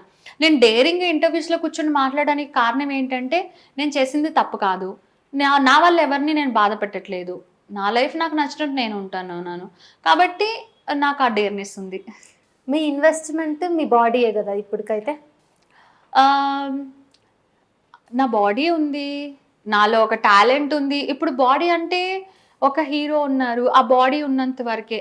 అంటే అలా అని కాదు, కొంతమంది ఏజ్ అయిపోయిన తర్వాత కూడా ఆ క్యారెక్టర్, ఆ యాక్టింగ్ అనేది చేస్తారు కదా. ఇప్పుడు రాజమౌళి గారు ఒక ఈగతో కూడా సినిమా నడిపించారు. అలానే ముసలి వాళ్ళతో చేసిన సినిమా కూడా హిట్ అవుతుంది. నేనేమంటున్నానంటే బాడీ అని కాదు, ఒక ఎఫెక్షన్, ఒక ప్రేమ, అభిమానం సంపాదించుకోవాలి. రేపు నేను ఎలానా ఉండని జనాలు నన్ను అభిమానించేలాగా, అది యాక్టింగ్ కావచ్చు, ఏదైనా కావచ్చు, మంచితనం కావచ్చు, ఏదైనా కావచ్చు, అలా అది ఒకటి జనాల్లో ఒక ప్రేమ ఉంచుకోవాలి అనేది నా తాపత్రయం. ఇప్పటి వరకు మీకు తిండి పెడుతున్నది ఏంటి? ఇప్పటి వరకు అంటే నా కాళ్ళ మీద నేను నిలబడ్డాను, ఎప్పుడూ ఒకరిపైన డిపెండ్ అయ్యలేను, అండ్ డేరింగ్గా ఏదైనా చేస్తాను. చాలాసార్లు కొన్ని ప్రాబ్లమ్స్ కూడా అంటే ఇట్లా అబ్బాయిలు బలవంత పెట్టడం కానీ అలాంటివి కూడా జరుగుతాయి. అండ్ బతకాలి. వెనక్కి తిరిగి వెళ్ళిపోవద్దు, భయపడొద్దు, ఏం చేయొద్దు. షూటింగ్ రాని రోజున నిజంగా నాకు బాధ అనిపిస్తది. షూటింగ్‌లో డబ్బులు వచ్చినా నేను నా మైండ్‌లో పెట్టుకొని ఈరోజు నా దగ్గర 10,000 ఉన్నాయి. నా దగ్గర 10,000 ఉన్నాయి అని నేను అనుకోను. నా దగ్గర 10,000 ఉన్నాయి నేను అది వదిలేస్తా. ఈరోజు ఖర్చు మళ్ళా వస్తది. ఈరోజు నేను మళ్ళా సంపాదించుకోవాలి. నా దగ్గర ఎంత ఉంది ఏంటి అది చూసి నేను ఎప్పుడు హ్యాపీ ఫీల్ గాను. ఈరోజు నేను మళ్ళా స్టార్ట్ చేయాలి. ఈరోజు నేను మళ్ళా ఎందుకంటే ఈరోజు 10,000 వచ్చినాయి అనుకుందాం ఒక షూటింగ్‌లో. రేపు నెల రోజులు షూటింగ్ ఉండకపోతది. అప్పుడు ఏంటి నా పరిస్థితి? నేనేమనుకుంటానంటే లగ్జరీగా ఉండాలి. ఉన్న రేంజ్‌ని అలా మెయింటైన్ చేసుకోవాలి. దానికన్నా కిందికి రావద్దు. దానికన్నా పైకెళ్ళే రాత ఉంటే, అదృష్టం ఉంటే వస్తది. నేనేమనుకుంటానంటే నేను ఎంతో ట్రై చేసినా గానీ లక్ లేదేమో నాకు ఎంతో కొంత. అంటే ఐయామ్ హ్యాపీ. కాకపోతే ఇంకా ఏదో చేయాలి, ఇంకా ఏదో చేయాలి అని. ఇప్పటివరకి వెనకేసుకున్న డబ్బులు ఉన్నాయి కదా, మీకు సాటిస్ఫాక్షన్ ఇచ్చాయా? నేను చెప్పాను కదా! నేను మొత్తం మా అమ్మా, నాన్నకి ఇచ్చేసాను. వాళ్ళు కూడా ఉంచుకోకుండా మా డ్యాడీ మొత్తం పేకాట ఆడేసి డబ్బులు మొత్తం నాశనం చేసేసారు. బంగారం ఇష్టం ఆయనకి. బాగా చేపించుకున్నారు. బంగారం కూడా పెట్టేసి పేకాట ఆడేశారు. అమ్మ ఏమో చుట్టాలందరికీ ఇచ్చేయడము. ఆవిడ అట్లనే. నాకు ప్రేమగా గానీ, బాధ్యతగా గానీ తిండి కూడా మా మమ్మీ పెట్టదు. నేనేమిస్తే డబ్బులు, ఆ చీరలు, బంగారం అన్నీ ఇస్తే తీసుకుంటారు. కానీ వాళ్ళ నుంచి నాకు కనీసం నేనిచ్చింది నాకిమ్మంటే కూడా వాళ్ళు ఇవ్వరు. ఈ రోజుకి కూడా అంతే. మా తమ్ముడు కూడా అంతే. సో, హస్బెండ్ గురించి చెప్పలేదు కదా! వేరే దగ్గర చెప్పాననమాట. హస్బెండ్ కూడా అంతే. నేను నమ్ముతాను, ఆయన మోసం చేస్తాడు. నేను నమ్ముతాను, ఆయన మోసం చేస్తాడు. నిన్న ఆఫ్టర్‌నూన్ నేను ఫుడ్ తిన్నాను. మళ్ళా ఈరోజు ఆఫ్టర్‌నూనే ఫుడ్ తిన్నా. నిన్న నైట్ నేను తినలే, మా హస్బెండ్ తినలే, ఈరోజు పొద్దున్నుంచి కూడా తినలేదు. ఏంటంటే తనకి ఫ్రీగా వద్దు. ఏదైనా ఖర్చు పెట్టినే హ్యాపీనెస్ కావాలి. ఫ్రీగా వచ్చే హ్యాపీనెస్ ఆయనకు వద్దనమాట మా హస్బెండ్‌కి. ఇంకోటేంటంటే సరే ఖర్చు పెడితేనే హ్యాపీనెస్ కావాలి. ఈయనకి మాత్రమే కాదు 10 మందికి. అది కూడా ఎట్లా అంటే తాగుడు, తినిపిచ్చుడు ఇది. ఒక రోజంటే చేస్తాం, 2 రోజులంటే చేస్తాం, నెల రోజులంటే చేస్తాం. లైఫ్ లాంగ్ 10 మందికి రోజు ఫుల్లు తాగిపిచ్చాలి, తినిపిచ్చాలి అంటే అది ఎట్లా అయితది? మన వెనకాల ఏమన్నా కోట్ల ఆస్తులున్నాయా? లేకపోతే మనం ఏమైనా ధనవంతులమా? లేకపోతే ఆయనకి గానీ, నాకు గానీ మంత్లీ ఇన్ని డబ్బులొస్తాయా అని అలా ఏమన్నా ఫిక్స్‌డ్‌గా జాబ్స్ ఏమైనా ఉన్నాయా? ఏం లేదు. సరే ఇప్పుడు ఏంటి వాళ్ళ అమ్మ గానీ, మా అమ్మ గానీ మమ్మల్ని భూమి మీదకి కని పంపించింది 10 మందికి తాగబోయి తినిపిచ్చమనా? ఆయనకేంటి చెప్తే అర్థం కాదు. కానీ ఆయన అంతే. నేను మా ఇంట్లో కూడా ఇలాగే ఉన్నాను. నేను ఇక్కడ కూడా ఇలాగే ఉన్నాను. అంటే నా పరిస్థితి ఏంటి? నా పిల్ల పరిస్థితి ఏంటి? అది రేపు రోడ్డున పడతా. ఈ 10 మంది తాగిపిచ్చినోళ్ళు ఏమన్నా మాకు చూసుకుంటారా? ఇదే గొడవ రోజు మా ఇద్దరికి. ఆయన అంటాడు, నాకు అబద్ధాలు ఆడతాడు. నేనేం ఖర్చు పెట్టను, రాను పోను ఖర్చులే అంటాడు. అత్తాపురం ఒక ఏరియా ఉంది, అక్కడికెళ్తాడు. వాళ్ళ ఫ్రెండ్స్ 10 మందిని పిలుచుకుంటాడు. అందరూ ఎంత తాగితే అంత కాస్ట్లీ మందు, ఫుల్ నాన్ వెజ్ తినేవాళ్ళు తింటారు. తాగి వాంతులు చేసుకోవాలి. 3, 4 వస్తాడు నైట్ ఇంటికి. మళ్ళా ఇంట్లో గొడవ. ఇలా గొడవ పడుతున్నాడని ఇప్పుడు దాకా అందరు తాగారు కదా, వాళ్ళకి ఫోన్ చేయకూడదు, వాళ్ళతో మాట్లాడకూడదు. ఎందుకంటే వాళ్ళు ఫ్యామిలీస్‌తో ఉంటారు. వాళ్ళకి డిస్టర్బ్ చేయొద్దని ఈయన చెప్తాడు. మరి నీకు ఫ్యామిలీ లేదా? నీ ఫ్యామిలీ డిస్టర్బ్ అవ్వట్లేదా? చిన్నప్పుడు మా ఇంట్లో మా నాన్న తాగేసి మా అమ్మ, మా నాన్న తాగి కొట్లాడుకుంటుంటే అది నేను నచ్చక ఇంట్లో నుంచి నేను బయటకొచ్చేసిన. ఇప్పుడు ఇట్లున్నా. నాకు ఒక కూతురు ఉంది. పిల్ల ముందు మా ఆయన తాగేసి మేము గొడవ పడితే ఆ పిల్ల కూడా డిస్టర్బ్ అయితది. అయి చూసే వచ్చా నేను. ఇంకోటేంటంటే మా ఆయన చిన్నతనంలో ఆళ్ళకేం గొడవలున్నాయో నాకు తెలీదు. మా మా మామయ్య అంటే మా ఆయన వాళ్ళ మా హస్బెండ్ చిన్న పిల్లోడున్నప్పుడు ఊరేసుకొని సచ్చిపోయాడు. మీ ఆయన వాళ్ళ నాన్నగారు. ఊరేసుకొని సచ్చిపోయాడు. ఆళ్ళ అమ్మ ఒక్కతే, వీళ్ళు 3 పిల్లలు. చిన్నప్పటి నుంచి ఆవిడే కష్టం చేసుకొని పెంచింది. ఈ రోజుకి జాబ్ చేస్తుంది. ఇప్పుడు మానిందేమో తెలీదు. చిన్నప్పటి నుంచి తండ్రి లేకుండా పెరిగాడు కదా, తండ్రి ప్రేమ లేకుండా పెరిగాడు. వేరే మామ వాళ్ళ ఇంట్లో ఉన్నారు వాళ్ళు. తండ్రి ప్రేమ ఎట్లుంటది, బయట వాళ్ళు ఎట్లుంటది? నేనేమంటా, నువ్వు ఎవరో ఉన్నప్పుడు, బాయ్ ఫ్రెండ్ ఉన్నప్పుడు, పెళ్లి కాకముందు తాగినవా, నీ బాడీ ఖరాబ్ అయిందా, ఐ డోంట్ కేర్. నువ్వు కాకపోతే వేరే వాడు వస్తాడు. ఇప్పుడు నువ్వు నా మొగుడు. నువ్వు నన్ను అమ్మ కూడా ఏ రోజు నాకు తిండి పెట్టలా. కానీ మా ఆయన ప్రతి పూట తిండి విషయంలో కరెక్ట్‌గా నాకు, పాపకి చూసుకుంటాడు. అలాంటిది ఇప్పుడు నాకు ప్రేమ ఉంది. నువ్వు తాగి డబ్బులు నాశనం. నువ్వు కాక 10 మంది తాగిపోయిచ్చాలంటావు. తర్వాత డబ్బులు వేస్టు. నీ హెల్త్ ఖరాబ్ అయితది. రేపు ఏమైనా అయితది. నాకెవరు దిక్కు? పాపకి తండ్రి ప్రేమ ఎవడన్నా ఇస్తాడా? సరే నన్ను ఎవడైనా పెళ్లి చేసుకుంటాడు, అది వేరే సంగతి. పాప పరిస్థితి ఏంటి? నా పరిస్థితి ఏంటి? ఎందుకు ఇట్లా మారమంటే మారడు. వారంలో ఒక్క రోజు తాగు అంటే కాదు. అంటే ఇది ప్రతి వైఫ్‌కి ఉండే సమస్యే. కాకపోతే వాళ్ళకి చెప్పుకోవడానికి ఒక ప్లాట్‌ఫార్మ్ ఉండదు. నాకొకటి ఉంది. సో, దాని గురించి వాళ్ళ ఫ్రెండ్స్ అందరూ మంచిగుంటున్నారు. వాళ్ళ ఫ్యామిలీస్ తోటి అంతా. డబ్బులు మొత్తం ఈయనే ఖర్చు పెట్టాలి. వాళ్ళ దగ్గర డబ్బులున్నా వాళ్ళు తీయరు. ఆళ్ళకి మాకన్నా పెద్ద బిల్డింగ్‌లుండి అన్నీ ఉన్నా వాళ్ళు మాత్రం మంచిగా జాగ్రత్తగుంటారు. ఈయన వేస్ట్. మా ఆయన మొత్తం ఊరి మీదే ఖర్చు పెడతాడు. ఆ విషయం నాకు తెలిస్తే మళ్ళా నేను అడగకూడదు. నిన్న నైట్ కూడా గొడవ, ఈరోజు కూడా గొడవ. ఇట్లా గొడవలు ఆగుతూనే ఉంటాయి. మీ హస్బెండ్ ఏం చేస్తారు? మా హస్బెండ్ వచ్చేసి నాకు పరిచయం అయినప్పటి నుంచి కూడా ఆయన ఎట్లా అంటే కార్సు ఎవరికన్నా డెలివరీ ఇవ్వాలంటే బెంగుళూరు అట్లా ఈయనే ఓన్‌గా డ్రైవ్ చేసుకుంటూ కొత్త కార్ ఎళ్లి డెలివరీ ఇవ్వడం. వాళ్ళు పేమెంట్ ఇస్తారు. అంటే కంపెనీ త్రూ అలా. లేదంటే ఇప్పుడు కార్సు ఎవరికన్నా డెలివరీస్ ఇవ్వడం గానీ, తర్వాత ఇప్పుడు సెకండ్ హ్యాండిల్ కార్స్ అంటే ఇప్పుడు మనకి కార్ వాల్యూ అని, కార్స్ 24 ఇలా ఉన్నాయి కదా! ఈ టైప్ ఆఫ్‌గా సెకండ్ హ్యాండిల్ కార్స్ కొనడం, అమ్మడం అది. అయితే మీ పాస్ట్ గాని, మీరు కరెంట్‌లీ వేరే వాళ్ళతో నేక్డ్‌గా ఉండటం ఇవన్నిటిని చూసి ఆల్రెడీ మీ హస్బెండ్‌కి తెలుసు కదా! తను ఏం అభ్యంతరం చెప్పలేదా ఫస్ట్ పెళ్లి చేసుకునే ముందు? ఆహ్, యాక్చువల్లీ మేము పరిచయం అయినప్పుడు మా హస్బెండ్‌కి వేరే గర్ల్ ఫ్రెండ్ వాళ్ళుండే. నేను వేరే బాయ్ ఫ్రెండ్. మేము ఒక పబ్‌లో పరిచయం అనమాట. అప్పుడు మా ఫ్రెండ్స్ చెప్పారు వీళ్ళిలా, వాళ్ళు అలా అనేసి. తర్వాత ఆయనకి తెలుసో తెలీదో నా గురించి అంటే నా వీడియోస్, షార్ట్ ఫిల్మ్స్ గురించి. ఆ తర్వాత వాళ్ళకి బ్రేకప్ అయింది. నాకు బ్రేకప్ అయింది. నేను ఏడుస్తూ ఉండేదాన్ని. ఆయన వచ్చేవాడు. ఏం పట్టించుకునేవాడు కాదు, ఓదార్చేవాడు కాదు. ఈ రోజుకి అంతే. నేను ఆయన ముందు ఏడుస్తున్నా పట్టించుకోడు, ఓదార్చడు. నేనంటే ఆ రోజు ఇట్లనున్నావు, ఈ రోజు ఇట్లనే ఉన్నావు నువ్వు. ఏంటి అసలు నీకు పట్టించుకోవా, నీకు ప్రేమ లేదా అని చెప్పేసి అంటా. ప్రేమగా ఉండడు. అంటే ఫుడ్ విషయంలో ఉంటది తప్ప మిగతా రొమాంటిక్‌గా ఉండడం అది అంతా అసలు ఏం ఉండదు మా మధ్య. అంటే నేను ఇంత రొమాన్స్ తెలుసు, ఇంత తెలుసు. కానీ మా హస్బెండ్ నాతో అసలు రొమాంటిక్‌గా ఉండడు. ఏదో చేసామా అయిపోయిందా అట్లా అంతే. అంతే తప్ప ప్రేమగా పక్కన కూర్చోవడం, రొమాంటిక్ అస్సలు నా లైఫ్‌లో నేను అడవి కాచిన వెన్నెల అంటారు కదా! నా నా యవ్వనం అంతా పోతుంది. అంటే అటు వేరే వాళ్ళతోటి ఉండలేను. ఇటు హస్బెండ్ తోటి అంటే హి ఈస్ గుడ్ పర్సన్. కానీ ఆ రొమాంటిక్‌నెస్ లేదు. మళ్ళా ఆయన చాలా హ్యాండ్సమ్ ఉంటారు. హీరోలాగా ఉంటారు. కానీ అది రొమాన్స్ లేదు. ఓకే. అయితే మరి మీరు వీడియోస్ చేశారు. వేరే వాళ్ళతో సెక్స్ చేసిన వీడియోస్ ఉన్నాయి సైట్స్‌లో. అదంతా నాకు తెలుసు కదా! హ్మ్. ఆయనకి తెలుసు. ఆ వీడియోస్ కూడా ఆయన పరిచయమైనప్పుడు వేరే అబ్బాయి ఉన్నాడు కదా! ఆ అబ్బాయి నావే వీడియోస్ అని ఆయనకి తెలుసు. ఆయన గర్ల్ ఫ్రెండ్ ఉందని తెలుసు. ఈరోజు ఆయన గర్ల్ ఫ్రెండ్ నేను కలిసి పబ్‌కెళ్తాం. అంటే పబ్‌లో పరిచయం కదా! నాకు పబ్‌లో ఎళ్ళినప్పుడు నేను ఒక్కదాన్నే ఉంటా. నాకు తోడు అమ్మాయి కావాలి. సో, ఆ అమ్మాయిలు వస్తారు అలా. కానీ నా బాయ్ ఫ్రెండ్స్ ఎవరు లేరు. అందరూ ఎక్కడెక్కడో గయాబ్ అయిపోయినారు. ఆయనకి టచ్‌లో ఎవరు లేరు. కానీ ఆయన గర్ల్ ఫ్రెండ్స్ నాకు టచ్‌లో ఉన్నారనమాట. మేము కలిసి పబ్‌కెళ్తాము. అట్లా సరదాగా అట్లుంది. అయితే ఆయనకి తెలుసు మా పెళ్లి అన్నప్పుడు కూడా వాళ్ళ అమ్మ వాళ్ళు వద్దన్నారు. ఎందుకంటే బికాస్ ఆఫ్ నా వీడియోస్. ఈ అబ్బాయి కూడా నన్ను చేసుకోనన్నాడు. ఫస్ట్ చేసుకుంటా అన్నాడు. తర్వాత చేసుకోనన్నాడు. నేనన్నా నాకు తెలుసు నువ్వు కూడా అందరు అబ్బాయిలానే అందుకే నేను చెప్పాను వద్దు అని చెప్పేసి. లేదు మనం చేసుకుందాం అంటే వాళ్ళ అమ్మ వద్దంది. నేనన్నాను వద్దంటే మరి ఎలా చేసుకుందాం అంటే వాళ్ళ అమ్మ అంది నీకు ఆ అమ్మాయి కావాలా? మేము కావాలా? అమ్మాయి కావాలంటే నువ్వు చచ్చిపోయినట్టే మాకు. మేము కావాలంటే అమ్మాయిని వదిలే అంది. లేదు ఆమెనే పెళ్లి చేసుకుంటానంటే ఆన్ ద స్పాట్‌లో బట్టలు తీసుకొని వచ్చేసాం. పెళ్లి చేయమంటే మా అయ్య కండిషన్ పెడతాడు. 2 నెలలు ఆగండి. అర్థం చేసుకోండి ఒకళ్ళనొకళ్ళు. నా భయం ఏంటి ఈలోపు ఈ అబ్బాయి వెళ్ళిపోతాడు. నన్ను వదిలేసి మళ్ళా నన్నెవరు పెళ్లి చేసుకుంటారు. ఆ 2 నెలలు ఎలాగోలా సచ్చి ఉన్నాము. ఆ తర్వాత ఇంక మొత్తానికి ఏదో పెళ్లి అయింది.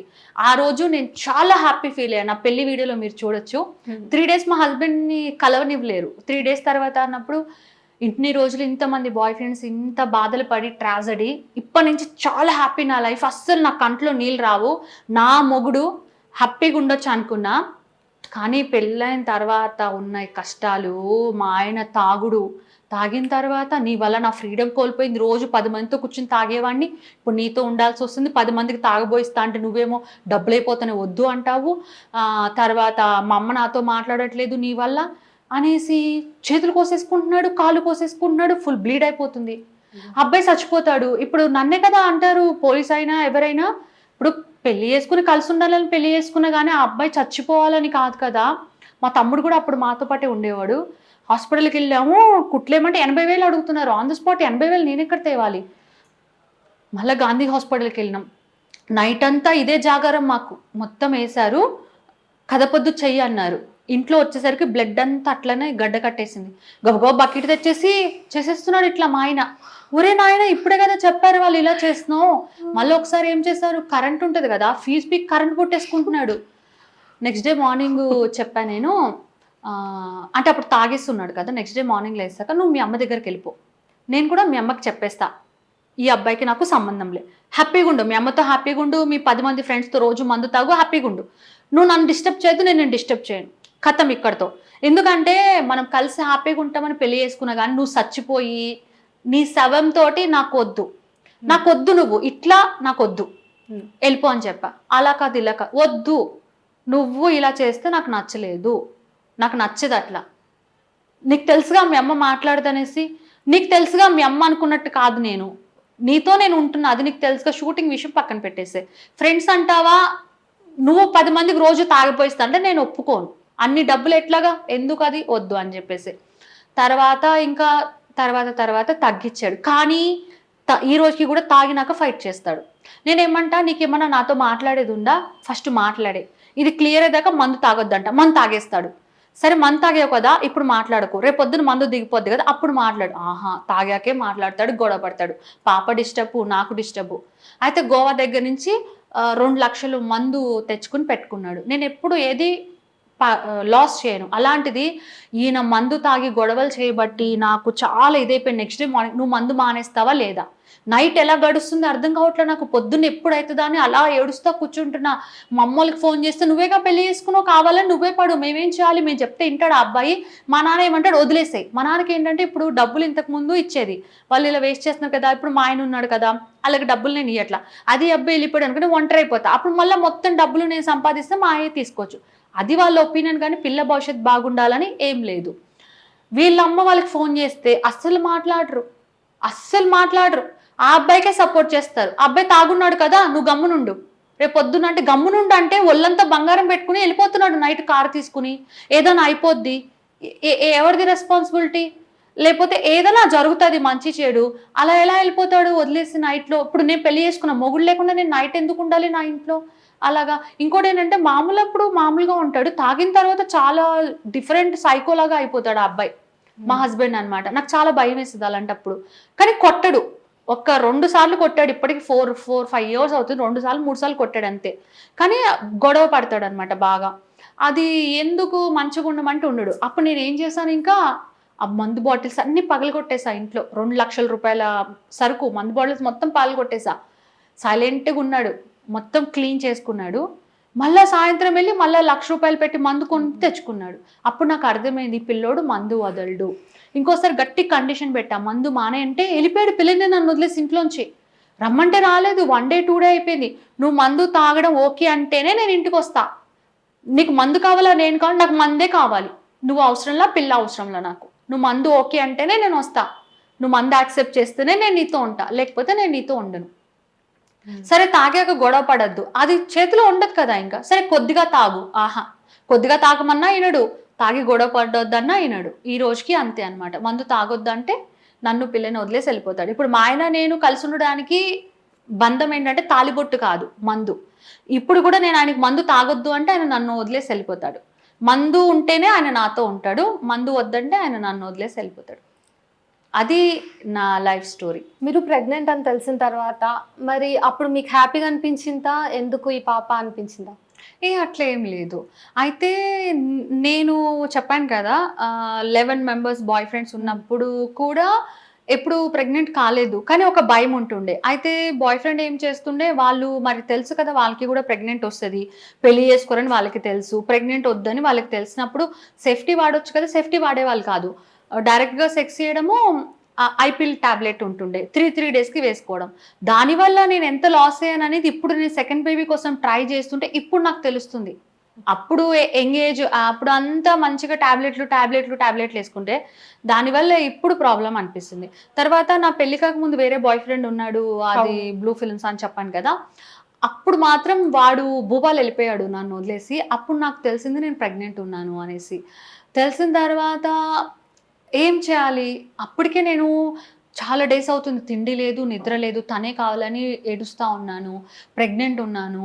ఇప్పుడు అతను వెళ్ళిపోయాడు, ఎటు వెళ్ళిపోయాడో తెలియదు, కాంటాక్ట్లో లేడు. ఇప్పుడు నేను ఉంచుకుంటే మరి అది ఎలా నేను ఇది. అయితే నాకు ఎప్పుడు డాక్టర్స్ టచ్లో ఉంటారు, సమరం గారు కానీ, డాక్టర్ ఆళ్ళ సత్యనారాయణ రెడ్డి కానీ, కమ్మల శ్రీధర్, వీళ్ళు. అంటే ఇప్పుడు కొందరే ఉన్నారు, అప్పుడు అందరు టచ్లో ఉంటుండే. సార్ ఇది పరిస్థితి ఉంది అంటే, మరి ఏం చేద్దాం అనుకుంటున్నాము అంటే, లేదు సార్ నేను వద్దు అని అంటే నాకు మెడిసిన్ చెప్పారు. డాక్టర్ గారు చెప్పారు కదా, మెడిసిన్ ఇచ్చారు. ఇప్పటిదాకా నా లైఫ్లో నాకు మెన్సెన్స్ వచ్చిన ప్రతిదీ నాకు బాగా తెలుసు. ఓన్లీ 3 డేసే మెన్సెన్స్ అవుతుంది. ఎటువంటి పెయిన్ గీన్ ఏముండదు, హెవీ బ్లీడ్ కూడా అవ్వదు. హ్యాపీగా షూటింగ్స్ చేసుకుంటా, అన్నీ చేసుకుంటా. కొంతమంది పీరియడ్స్ అంటే రెస్ట్, అట్లా ఏం లేదు, చాలా హ్యాపీ. అలాంటిది ఆ మెడిసిన్ వేసుకున్నాను, అబార్షన్ కావడానికి నరకం చూసా నేను. కడుపు నొప్పి నొప్పి నొప్పి అల్లాడిపోయి, ఎవరు లేరు, ఎవరికి చెప్పుకోలేను. మా అమ్మకి చెప్పుకోలేను, ఫ్రెండ్స్ లేరు, ఆడు లేదు, ఎవరికి చెప్పుకోలేను. రెంట్ హౌస్లో ఉంటున్నాను, కడుపు నొప్పి నొప్పి నొప్పి. డాక్టర్ చెప్తే అవునమ్మా నొప్పి వస్తుంది అన్నారు.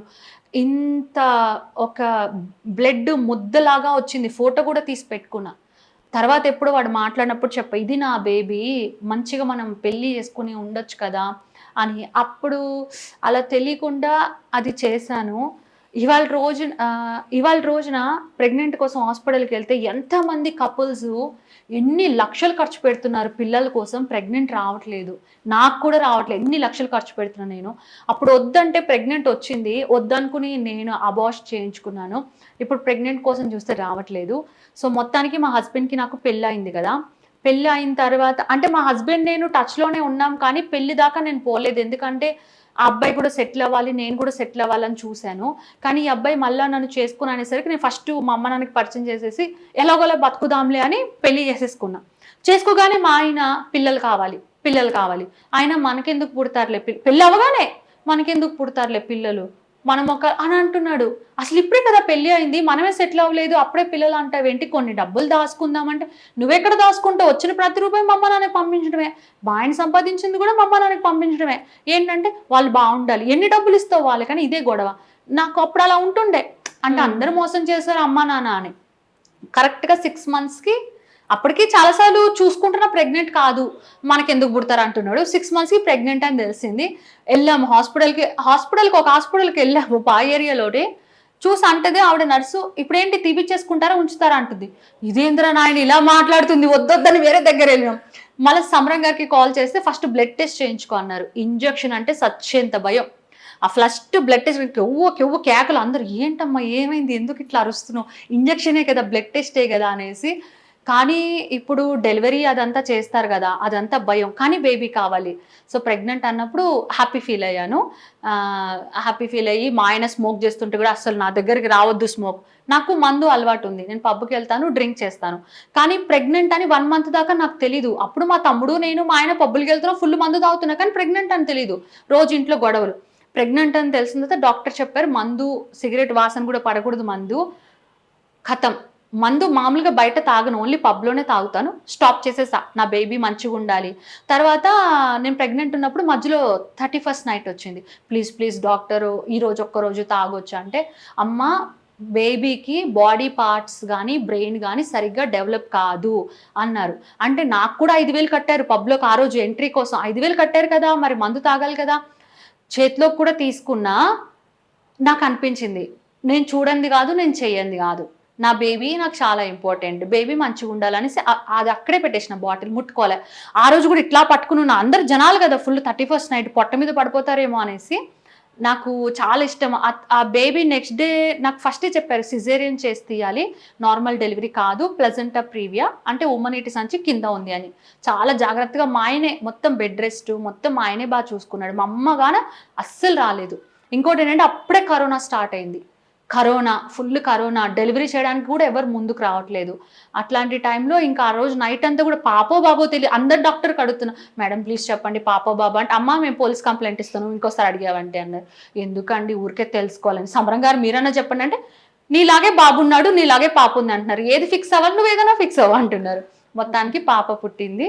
ఇక నాకు చాలా హ్యాపీ అనిపించింది. మళ్ళా పాప పుట్టిన తర్వాత కూడా అసలు డ్రింక్ ముట్టుకోలే. 7 months కంప్లీట్ అయ్యి అవుట్ సైడ్ ఫుడ్ పెట్టినప్పుడు అప్పుడు పబ్కి వెళ్ళి డ్రింక్ చేశాను. బ్రెస్ట్ ఫీడింగ్ కూడా పాపకి 2.5 years ఇచ్చాను. ఎవరు చెప్పినా వినలేదు. నా బేబీ నాకు ఇంపార్టెంట్, ఆమె పాల కోసం ఏడిస్తే నేను ఇవ్వకుండా ఉండను.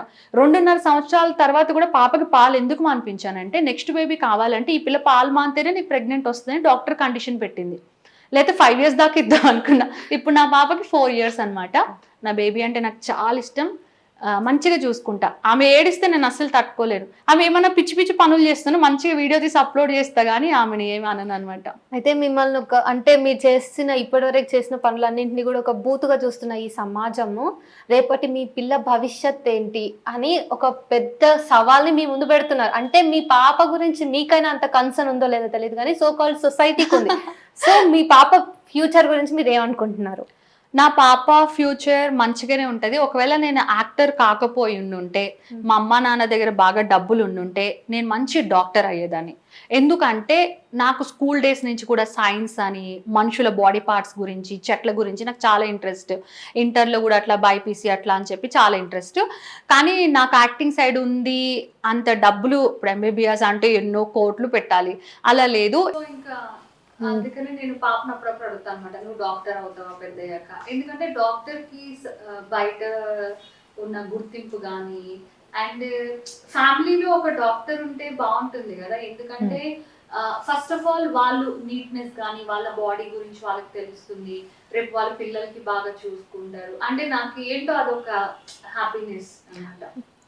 అయితే బాబాయ్ వీలైతే డాక్టర్ చేయాలని ఇంట్రెస్ట్ ఉంది, కానీ ఇక్కడ మా ఆయన చూసే రోజు రోజు అంతా ఇట్లా పంచేదే ఉంది. అయితే వేరే కంట్రీస్లో చూసుకుంటే పోన్ వీడియోస్ చేసే వాళ్ళకి, బ్లూ ఫిల్మ్స్ తీసే వాళ్ళకి ఆర్టిస్టులందరినీ బాగా స్టార్స్గా ట్రీట్ చేసి రెస్పెక్ట్ ఇస్తారు కదా. వాళ్ళకి ఎక్కువగా కూడా రెమ్యూనరేషన్స్ ఉంటాయి అండ్ వాళ్ళకి చాలా సేఫ్గా ఉంటుంది. ఇండియాలో అట్లా ఉందా? ఇండియాలో అట్లా ఏం లేదు. అసలు చాలా చులకనగా చూడడము, చాలా బ్యాడ్గా మాట్లాడడము, ఫ్యామిలీస్లో కలుపుకోకపోవడము, ఫ్యామిలీ ఫంక్షన్స్కి కానీ అలా వెలివేసేయడము, అసలు మాట్లాడకపోవడము అట్లా. మళ్ళీ ప్రతి మనిషి వాళ్ళ లైఫ్లో బ్లూ ఫిల్మ్స్ చూస్తారు, అంతా చూస్తారు, సెక్సువల్గా చేస్తారు. ఎవరైనా అమ్మాయిని చూస్తే అదే దృష్టితో చూస్తారు, అట్లా ఫీల్ అయ్యి అంతా చేసేదంతా చేస్తారు, చెయ్యకూడని పనులు కూడా చేస్తారు. కానీ న్యాయంగా బ్లూ ఫిల్మ్స్ ఇట్లా చేస్తుంటే దానికి మాత్రం తప్పు పడతారు. అసలు అసలు నేను ఎప్పుడు ఒకటి అనుకుంటా అనమాట, మూవీ వాళ్ళకి అవార్డ్స్ ఇస్తారు, యూట్యూబ్ వాళ్ళకి కొంతమందికి ఇస్తారు, టిక్ టాక్ వాళ్ళకి కూడా కొంతమందికి ఇస్తారంట. రొమాంటిక్ షార్ట్ ఫిల్మ్స్ నేను చేశాను కదా ఈ టైప్ ఆఫ్, మళ్ళీ ఇలాంటి వాళ్ళని కూడా నాలాగా ఎవరైనా చేస్తుంటారు కదా, కొంతమందికి ఇట్లా చేసి వాళ్ళకి కూడా ఇవ్వచ్చు కదా అని నేను అనుకుంటా. ఇంకోటి ఏంటంటే ఇప్పుడు సన్నీ లియోన్ ఎక్కువ బ్లూ ఫిల్మ్స్ అవి చేసింది కదా, మన తెలుగు ఇండస్ట్రీ వాళ్ళు ఆమెని మెయిన్ లీడ్స్ పెట్టుకుని ఆమెతోటి ఐటమ్ సాంగ్స్ చేయించుకుని ఇలా చేస్తారు కదా. ఎవరికి తెలియదు, ఆమె తెలుసు కదా. అయితే మరి నేను కూడా చేశాను కదా, మళ్ళీ నాకు కూడా అలాగే తీసుకోవచ్చు కదా అని నేను అనుకుంటా. కానీ నన్నేమో దూరం పెట్టేస్తారు. అయితే వేరే కంట్రీస్లో ఇప్పుడు ఇద్దరు ఎవరైతే సెక్స్లో వీడియోస్లో పాల్గొంటూ ఉంటారో వాళ్ళిద్దరికి కూడా హెల్త్ చెకప్స్ అన్ని టెస్ట్లు అన్నీ చేస్తారు. కాండోమ్ యూజ్ చేయడం కానీ ప్రొటెక్షన్ ఏదైనా వాళ్ళు అయితే ప్రాక్టీస్ చేస్తారు. మరి మన ఇండియాలో కూడా మీరు సెక్స్ వీడియోస్ అవి చేస్తూ ఉన్నప్పుడు రొమాంటిక్ షూట్స్ జరుగుతూ ఉన్నప్పుడు మీకు ఆ పార్ట్నర్ అంటే ఆపోజిట్ వ్యక్తికి ఇంకా మీకు టెస్ట్లు అవి చేసేవాళ్ళ? అంటే మీరు చెప్పింది ఓకే, అది ప్రొఫెషనల్ గా షూటింగ్ కాబట్టి అదంతా ప్రాసెస్ ఉంటుంది. నాది అలా ప్రొఫెషనల్ గా మూడో మనిషి ఉన్న షూటింగ్ ఎప్పుడు చేయలేదు. ఓన్లీ మేమిద్దరం బాయ్ ఫ్రెండ్ నేను ఉన్నప్పుడు తీసుకునేది. సో బాయ్ ఫ్రెండ్ మీద నమ్మకం తోటి అట్లాగా. అండ్ వేరే వాళ్ళతో చేసినప్పుడు మా బాయ్ ఫ్రెండ్ అడిగిన వీడియో కోసం చేసినప్పుడు ఖచ్చితంగా సేఫ్టీ వాడి చేసాము. అంతే తప్ప మూడో మనిషి వచ్చి మీరు చేస్తున్నారు కదా టెస్ట్ అట్లా ఏం లేదు. కానీ మామూలుగా నేను ఏదైనా ప్రెగ్నెంట్ అప్పుడు హాస్పిటల్స్కి వెళ్ళినప్పుడు నార్మల్గా అట్లాంటప్పుడు మామూలుగా మనకి బ్లడ్ టెస్ట్ అది చేస్తారు కదా, అంత నార్మలే ఉంది అని చెప్పేసి వచ్చింది. మీకు ఇప్పటి వరకు ఎప్పుడైనా సెక్షువల్లీ ట్రాన్స్మిటెడ్ డిసీజెస్ అంటే అది పాజిటివ్ వచ్చిందా? ఏ రకమైన సుఖవ్యాధి అయినా? అలా ఏం లేదు ఇప్పటిదాకా. కాకపోతే ఒకసారి మాత్రం సెక్సువల్గా మీట్ అయినప్పుడు కొద్దిగా అన్కంఫర్ట్, కొద్దిగా మంటగా ఉంది అని అన్నప్పుడు, అంటే జనరల్గా లేడీస్లో అప్పుడప్పుడు యూరిన్ ఇన్ఫెక్షన్ అనేది వస్తుంది కదా, అప్పుడు వెళ్ళినప్పుడు నేను, నాకు బాగా గుర్తు, ఇప్పుడు కాదు ఒక 5-6 ఇయర్స్ బ్యాక్ అన్నమాట. అప్పుడు వాళ్ళు ఏం చెప్పారంటే సర్వైకల్ క్యాన్సర్ రాకుండా 3 డోసెస్ ఉంటుంది, ఇంజెక్షన్ తీసుకోమని చెప్పారు. అయితే నాకు ఇంజెక్షన్ అంటే చాలా భయం అనమాట. దాన్ని తప్పించుకోవడం కోసం రకరకాల వేషాలు వేస్తాను. అప్పుడు మా బాయ్ ఫ్రెండ్ ఉండే, చాలా మంచి అతను. నా లైఫ్లో 11-12 మంది బాయ్ ఫ్రెండ్స్లో 2 తప్ప మిగతా అందరు నన్ను కొట్టిన వాళ్ళే అనమాట. మా హస్బెండ్ ఒకటిను, ఆ పాత బాయ్ ఫ్రెండ్ ఒక అతని పేరు కూడా వెంకటేష్ అనమాట. అతను ఏం చేశాడు, లేదు లేదని బలవంతంగా పొడిపించాడు, ఏడ్చా.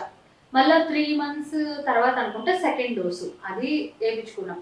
థర్డ్ డోస్ వచ్చేసి నా బర్త్డే రోజు, November 5th నా బర్త్డే, ఆ రోజే థర్డ్ డోస్ వేయించుకోవాలి. అప్పుడు అబ్బాయి విడిపోయాం మేము అనమాట. నా దగ్గర అంటే ఆల్రెడీ డబ్బులు కట్టేసాం, నా దగ్గర ఇప్పుడు ఆ కాగితాలు ఎక్కడున్నాయో తెలియదు. అప్పుడు ఆ కాగితాలు ఉన్నాయి, వెళ్ళి చూపించి 3వ డోస్ వేయించుకోవచ్చు, కానీ పక్కన చెప్పేవాళ్ళు ఎవరు లేరు, బలవంత పెట్టేవాళ్ళు. నేను కూడా వదిలేసాను.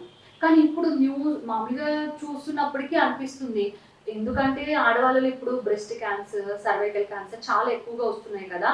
సో అది రాకుండా డోస్ కదా, 3వ డోస్ కూడా తీసుకుంటే సేఫ్ కదా. ఇప్పుడు తీసుకోలేదు, అది గుర్తులేదు, ఏం చేయాలో అర్థం కావట్లేదు. ఇప్పుడు ఎన్ని ఇంజక్షన్లు పడిపించుకుంటున్నానో తెలుసా, అప్పుడంతా భయపడ్డా, ఇప్పుడు కూడా భయమే. మొన్నే నాకు లాప్రోస్కోపీ ఆపరేషన్ కూడా జరిగింది. దాదాపు ₹1,00,000 పైనే ఖర్చు అయింది. అంటే సెకండ్ బేబీ కోసం నేను ట్రై చేస్తున్నా, ఇప్పటికి 4 years అయిపోతుంది. అయితే ఏమైందంటే అది ఒకటి సిస్ట్ లాగా ఉంది అంట, ఎగ్గే సిస్ట్ లాగా అయిందన్నారు. అది రిమూవ్ చేస్తే గానీ అన్నారు. అది రిమూవ్ చేశాక ఒక బ్యాడ్ న్యూస్ చెప్పారు, ఏంటంటే రైట్ సైడ్ ట్యూబ్ అనేది అదేదో యూట్రస్ అంతా అతుక్కుపోయింది అంట. అంటే ఇంకా ఆ ట్యూబ్ పనిచేయదు, ఓన్లీ లెఫ్ట్ సైడ్ ట్యూబ్ ఒకటే ఉంది. అటు సైడ్ ఎగ్ రిలీజ్ అయినప్పుడు మాత్రమే బేబీకి ఆస్కారం ఉంటుంది, ప్రెగ్నెంట్కి. IUIకి వెళ్ళమన్నారు, కానీ ఆ ఎగ్ వాళ్ళు టాబ్లెట్ ఇంజెక్షన్స్ ఇస్తున్నారు, ఎగ్ సైజ్ వస్తుంది కానీ అది రప్చర్ అవ్వట్లేదు, అది అవ్వట్లేదు. అందుకే IUI కూడా చేయలేదు. మొన్న లాప్రోస్కోపీ చేశారు, మొన్న మళ్ళీ హాస్పిటల్కి వెళ్ళాను, మెడిసిన్ వాడుతున్నాను. ఇప్పుడు ఈ నెలలో IUI చేస్తా అన్నారు. ఇది సక్సెస్ కాకపోతే IVFకి వెళ్ళమంటున్నారు. అది అయితే 3 లక్షల దాకా అవుతుందట. ఇప్పుడు స్పాట్ లో 3 లక్షలు అంటే నాకు అది చాలా కష్టం. 3 లక్షలు ఖర్చు పెట్టినా మనకి కన్ఫర్మ్ ప్రెగ్నెంట్ అని కూడా కాదు, అది కూడా 20% ఛాన్స్ ఉంటది. దానికి ఇష్టపడి మనం డబ్బులు పెట్టాలి. అవును. అట్లుంది. అయితే మీరు ఇంకా ఒక పాయింట్ తర్వాత కంప్లీట్‌గా ఫుల్ న్యూడ్ వీడియోస్ అప్‌లోడ్ అవుతున్నాయి మీవి అని తెలిసిన తర్వాత, మీకు ఎక్కడ గూడా వెనక్కి వెళ్దాము అని ఏదో ఒక పాయింట్‌లో అనిపించి ఉంటది గదా! అప్పుడు మీరు ఎవరినైనా ఇన్‌స్పిరేషన్‌గా తీసుకున్నారా? అంటే ఇవి చేసేటప్పుడు ఇన్స్పిరేషన్‌గా సన్నీ లియోన్ అలా చూసి ఇన్స్పిరేషన్‌గా తీసుకొని చేశాను. ఇంకోటొచ్చేసి నా చుట్టుపక్కల ఉన్న సొసైటీ, నా చుట్టుపక్కల ఉన్న ఫిల్మ్ ఇండస్ట్రీ, నా చుట్టుపక్కల ఉన్న వాళ్ళందరూ కూడా బెడ్ మీద వాడుకోవడానికి చూసారు తప్ప నాకు అవకాశాలు ఇవ్వడానికి ఎవరు చూడలేదు. ఇక బయట వ్యక్తులు కూడా అలాగే చూసారు, జాబ్ దగ్గర అట్లనే, అంతా అట్లనే ఉంది కదా. అందుకని నేనే డైరీగా వీడియోస్ చేస్తూ ఉన్నానన్నమాట. ఒకవేళ నాకు మంచిగా అవకాశాలు ఇచ్చుంటే అందరూ, ఒకవేళ అప్పుడు నేను అసలు రొమాంటిక్‌కి ఇవి చేయకుండా ఉండేదాన్నేమో. బికాస్ నార్మల్ అమ్మాయికి లాగా నాకు కూడా చాలా ఫీలింగ్స్ ఉంటాయి. ఫీలింగ్స్ అంటే అనవసరంగా ఎవరైనా ఇప్పుడు కావాలని ఎవరైనా టచ్ చేయడం కానీ, ఎవరైనా కావాలని వెరైటీగా చూడడం కానీ, ఏదైనా డిస్టర్బ్ చేయడం, అలాంటివి అందరు అమ్మాయిలకి ఎలా నచ్చో నాకు అలాగే నచ్చవు అనమాట. ఏదైనా ఇద్దరికి ఇష్టం ఉండాలి కదా, అలా అయితే ఉండేది. ఒకవేళ నేను కనుక అలా మంచిగా ఉంటే అసలు నోబడీ కాంట్ టచ్ మీ, అట్లుంటుండే.